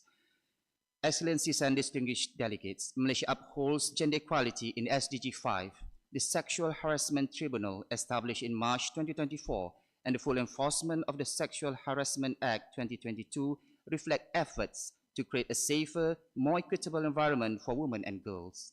Malaysia also calls for greater representation of women in leadership roles within international organizations, ensuring equal opportunities and stronger gender-inclusive decision-making at the global level. Good health and well-being under SDG 3 are vital for a productive workforce. Malaysia prioritizes inclusivity by addressing health inequities, tackling social determinants, and empowering communities to ensure better healthcare access for all. Our focused efforts on maternal and child health, sexual and reproductive health rights, and addressing both communicable and non-communicable diseases aim to create healthier and more equitable society. The Malaysian government adopts the Madani Policy Framework as a guiding principle based on sustainability, prosperity, innovation, respect, trust, and compassion. Under the Madani economy, workforce targets include raising the labor share of income from 33 to 45% and increasing female labor force participation from 56 to 60% by 2033. Strengthening SDG collaboration in Asia Pacific can drive global climate action by enabling advanced nations to support vulnerable countries through funding, technology, and green skills training. In conclusions, Malaysia reaffirms its commitment to SDG priorities and calls for stronger regional legal frameworks on gender-based violence and labor protections through strategic collaborations, enhanced cooperation, and capacity-building programs to ensure a just transition for the workforce across the region. Thank you. I thank the delegate from Malaysia and call upon the delegate from the Lao People's Democratic Republic to be followed by the representative of Pakistan. Mr. Chair, Excellency, distinguished delegate, at the outset I wish to express my sincere appreciation to ESCAP for convening this important forum and to all stakeholders for their continued commitment to advancing the 2030 agenda.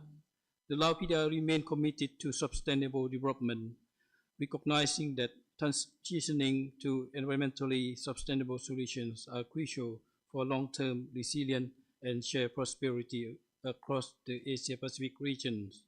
This year's theme of advancing sustainable, inclusive, science and evidence-based solutions for 2030 agenda underscore the need for inclusive and science-based solutions to drive meaningful progress. The Lao PDR highly value the summary of the Asia-Pacific Sustainable Development Goal Partnership Report 2025 prepared by ESCAP and firmly believe that achieving the SDG requires an inclusive, evidence-based approach that balance economic growth and with environmental sustainability and social inclusiveness. As a LDC and landlocked country, we recognize the importance of integrating green growth into our national development strategy to enhance resilience and economic stability.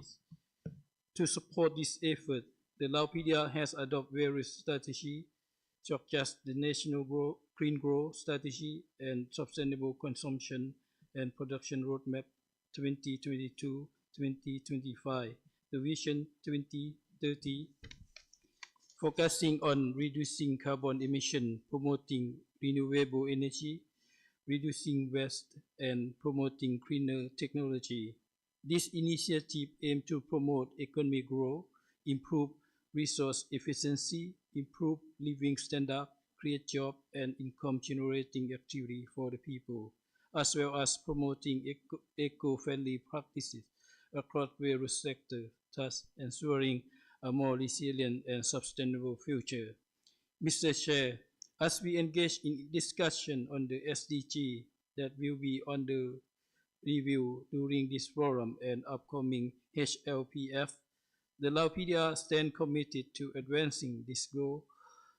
We recognize that addressing challenges such as public health, gender equality, sustainable economic growth, marine protection, and international cooperation require not only national effort, but also the support and collaboration of international community and organizations.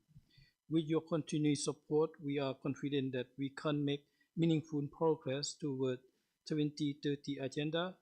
In conclusion, I would like to take this opportunity to extend my appreciation to all development partners and international organizations, including ESCAP, for your continued support. We reaffirm and look forward to strengthening our partnership in order to realize our national socio-economic development plan and priority are achieved. I thank you. Thank you. Let me call upon I thank the distinguished delegate from Laos, and now let me request the delegate from Pakistan for her intervention. Excellencies, distinguished representatives, honorable delegates, ladies and gentlemen. As we gather here today, we confront an undeniable reality. The Asia-Pacific region is not on track to achieve the SDGs by 2030. The latest report highlights almost 86% of the global indicators remain off track, demanding immediate and collective action. Pakistan remains committed to advancing sustainable, inclusive, and evidence-based solutions to accelerate SDG progress. The government of Pakistan has launched Uran Pakistan, a transformative initiative guided by the 5 E's framework: exports, environment, energy, equity, and e-Pakistan. This initiative integrates digital innovation, economic stability, and environmental responsibility, directly supporting SDGs 3, 4, 5, 8, 10, 14, and 17. It enhances quality healthcare, education, gender equality, economic resilience, and global partnerships through science-backed policy making. Recognizing that sustainable development must be inclusive, Pakistan has launched targeted initiatives in education, healthcare, water and sanitation, social protection, and employment creation aimed to uplift marginalized communities and reduce disparities. The Health Card program has already expanded universal health coverage, offering millions of low-income families access to critical healthcare services. Education is the cornerstone of long-term progress, yet accessibility and quality remain key challenges. To address this, Pakistan has launched programs to reintegrate out-of-school children and enhance STEM-based learning. Special funding supports education infrastructure, ensuring an inclusive, future-ready workforce. The government's investment in digital learning and boarding school system for underprivileged students underscores our commitment to equitable education. Women's empowerment is central to Pakistan's development vision. Uran Pakistan fosters economic inclusion through digital skills training, financial literacy, and entrepreneurship programs. To drive sustainable economic growth, Pakistan is strengthening digital and financial literacy, expanding special economic zones, and promoting fintech solutions to enable financial inclusion. Public-private partnerships in technology, renewable energy, and AI industries are creating employment opportunities and positioning Pakistan as a hub for innovation-driven economic transformation. Pakistan recognizes the critical role of marine conservation in sustainable development. Through the Gwadar Blue Economy Center, large-scale coastal restoration projects, and others, we are ensuring responsible utilization of our marine resources. Strengthen pollution control frameworks and regional collaborations, support eco-friendly fisheries and sustainable maritime trade. Collaboration and partnerships remain at the heart of Pakistan's development agenda. Enhanced South-South cooperation, expanded public-private partnerships, and digital infrastructure investments are key priorities to bridge the development gap and drive collective progress. In conclusion, Pakistan is committed to fostering a resilient, science-driven, and inclusive development model that aligns with the 2030 Agenda. To accelerate global progress, we must scale up data-driven solutions, strengthen regional cooperation, and mobilize financial resources for SDGs implementation. Pakistan stands ready to collaborate in advancing sustainable solutions and ensuring that no one is left behind. Thank you. I thank the distinguished delegate from Pakistan. Distinguished delegates and participants, we have now reached the end of the time allotted for this segment. With sincere apologies to delegations who have not yet been given the floor, I invite them to submit their written statements to the Secretariat for posting on the web page of the forum and to be given due consideration for inclusion in my summary. As agenda item 2 will continue in the afternoon, remaining statements will be accommodated as best as possible within the allocated time for statements. Thank you all for contributions and for an excellent segment. The meeting has thus concluded its deliberations this morning under agenda item 2. This afternoon, as I mentioned, we shall continue agenda item 2, but specifically focusing on the theme turbocharging SDG acceleration, regional implementation of the Pact for the Future at 14:30 hours.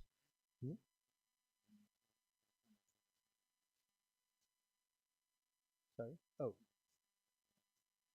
I recognize the Russian delegation, please. Спасибо, господин председатель. Не могли бы вы пояснить порядок работы? Правильно ли мы понимаем, что те делегации, которые не успели выступить сейчас, в принципе не получат право слова во второй половине дня? Я так понял, что вы предлагали им просто представить в письменном виде их выступление. Если я ошибаюсь, поправьте меня. Если я не ошибаюсь, то, пожалуйста, мы хотим абсолютно точно заявить, что мы выступаем против такого порядка действий. Все государства-члены имеют право голоса, тем более на таких важных мероприятиях. Спасибо.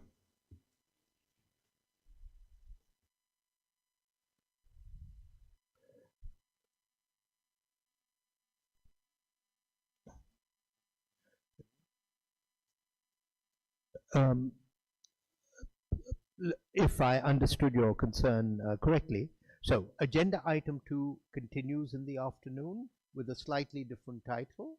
Country statements, there is time for country statements in the afternoon as well, but it is for those who have not been recognized in the morning, but continuing under agenda item 2. But perhaps I haven't understood your point. You wish to intervene again? Yes, please. Спасибо, господин председатель. Я понял ваше объяснение и считаем это неправильным. Если время было спланировано таким образом, что другим делегациям не хватило времени для выступления, то им должно быть предоставлено слово во второй половине дня по пункту повестки дня 2. И вообще-то мы считаем ограничение таким жестким временным лимитом делегаций по 3 минуты. Это очень мало. Я сам говорил больше. Но не так часто, как я подчеркиваю, у нас бывает возможность говорить глаза в глаза, анализировать ситуацию. Не петь сладкие песни по бумажке, а говорить то, что мы считаем важным для исправления ситуации. Пожалуйста, в перерыве, наверное, секретариату можно было бы рассмотреть этот вопрос и как-то исправить ситуацию. Спасибо. This is designed to be a forum, and I think the Secretariat has taken note, but the meeting for now has concluded its deliberations for this morning under agenda item 2. As I thank you all for contributions and for an excellent meeting. Now let me invite the Secretary to make some housekeeping announcements. Thank you, Chair. Excellencies, distinguished delegates, during the break now, several side events will be running in parallel, hosted by different member states, UN entities, and other partners on key topics linked to the theme of the APFSD and the 5 SDGs under review. Additionally, the APFSD exhibition will be open throughout the conference center. We've provided some information on these events and accessibility for the APFSD on the screens beside me, and please also do refer to the APFSD website. Please be informed that the International Cafeteria is located on the first floor of the UNCC building. In addition, you will find the Rajapuruk Lounge located on the ground floor of the building, which serves various light meals. On the ground floor, you'll also find the One Tamban, One Product OTOP Festival, where locally made and marketed products of various communities in Thailand are available. We will meet again in the hall at 2:30 Bangkok time to resume agenda item 2. I'd be grateful for your cooperation to make sure that we keep to this time schedule. Please enjoy the side events and the lunch. Thank you very much. Thank you. The meeting is adjourned. Great. Thank you.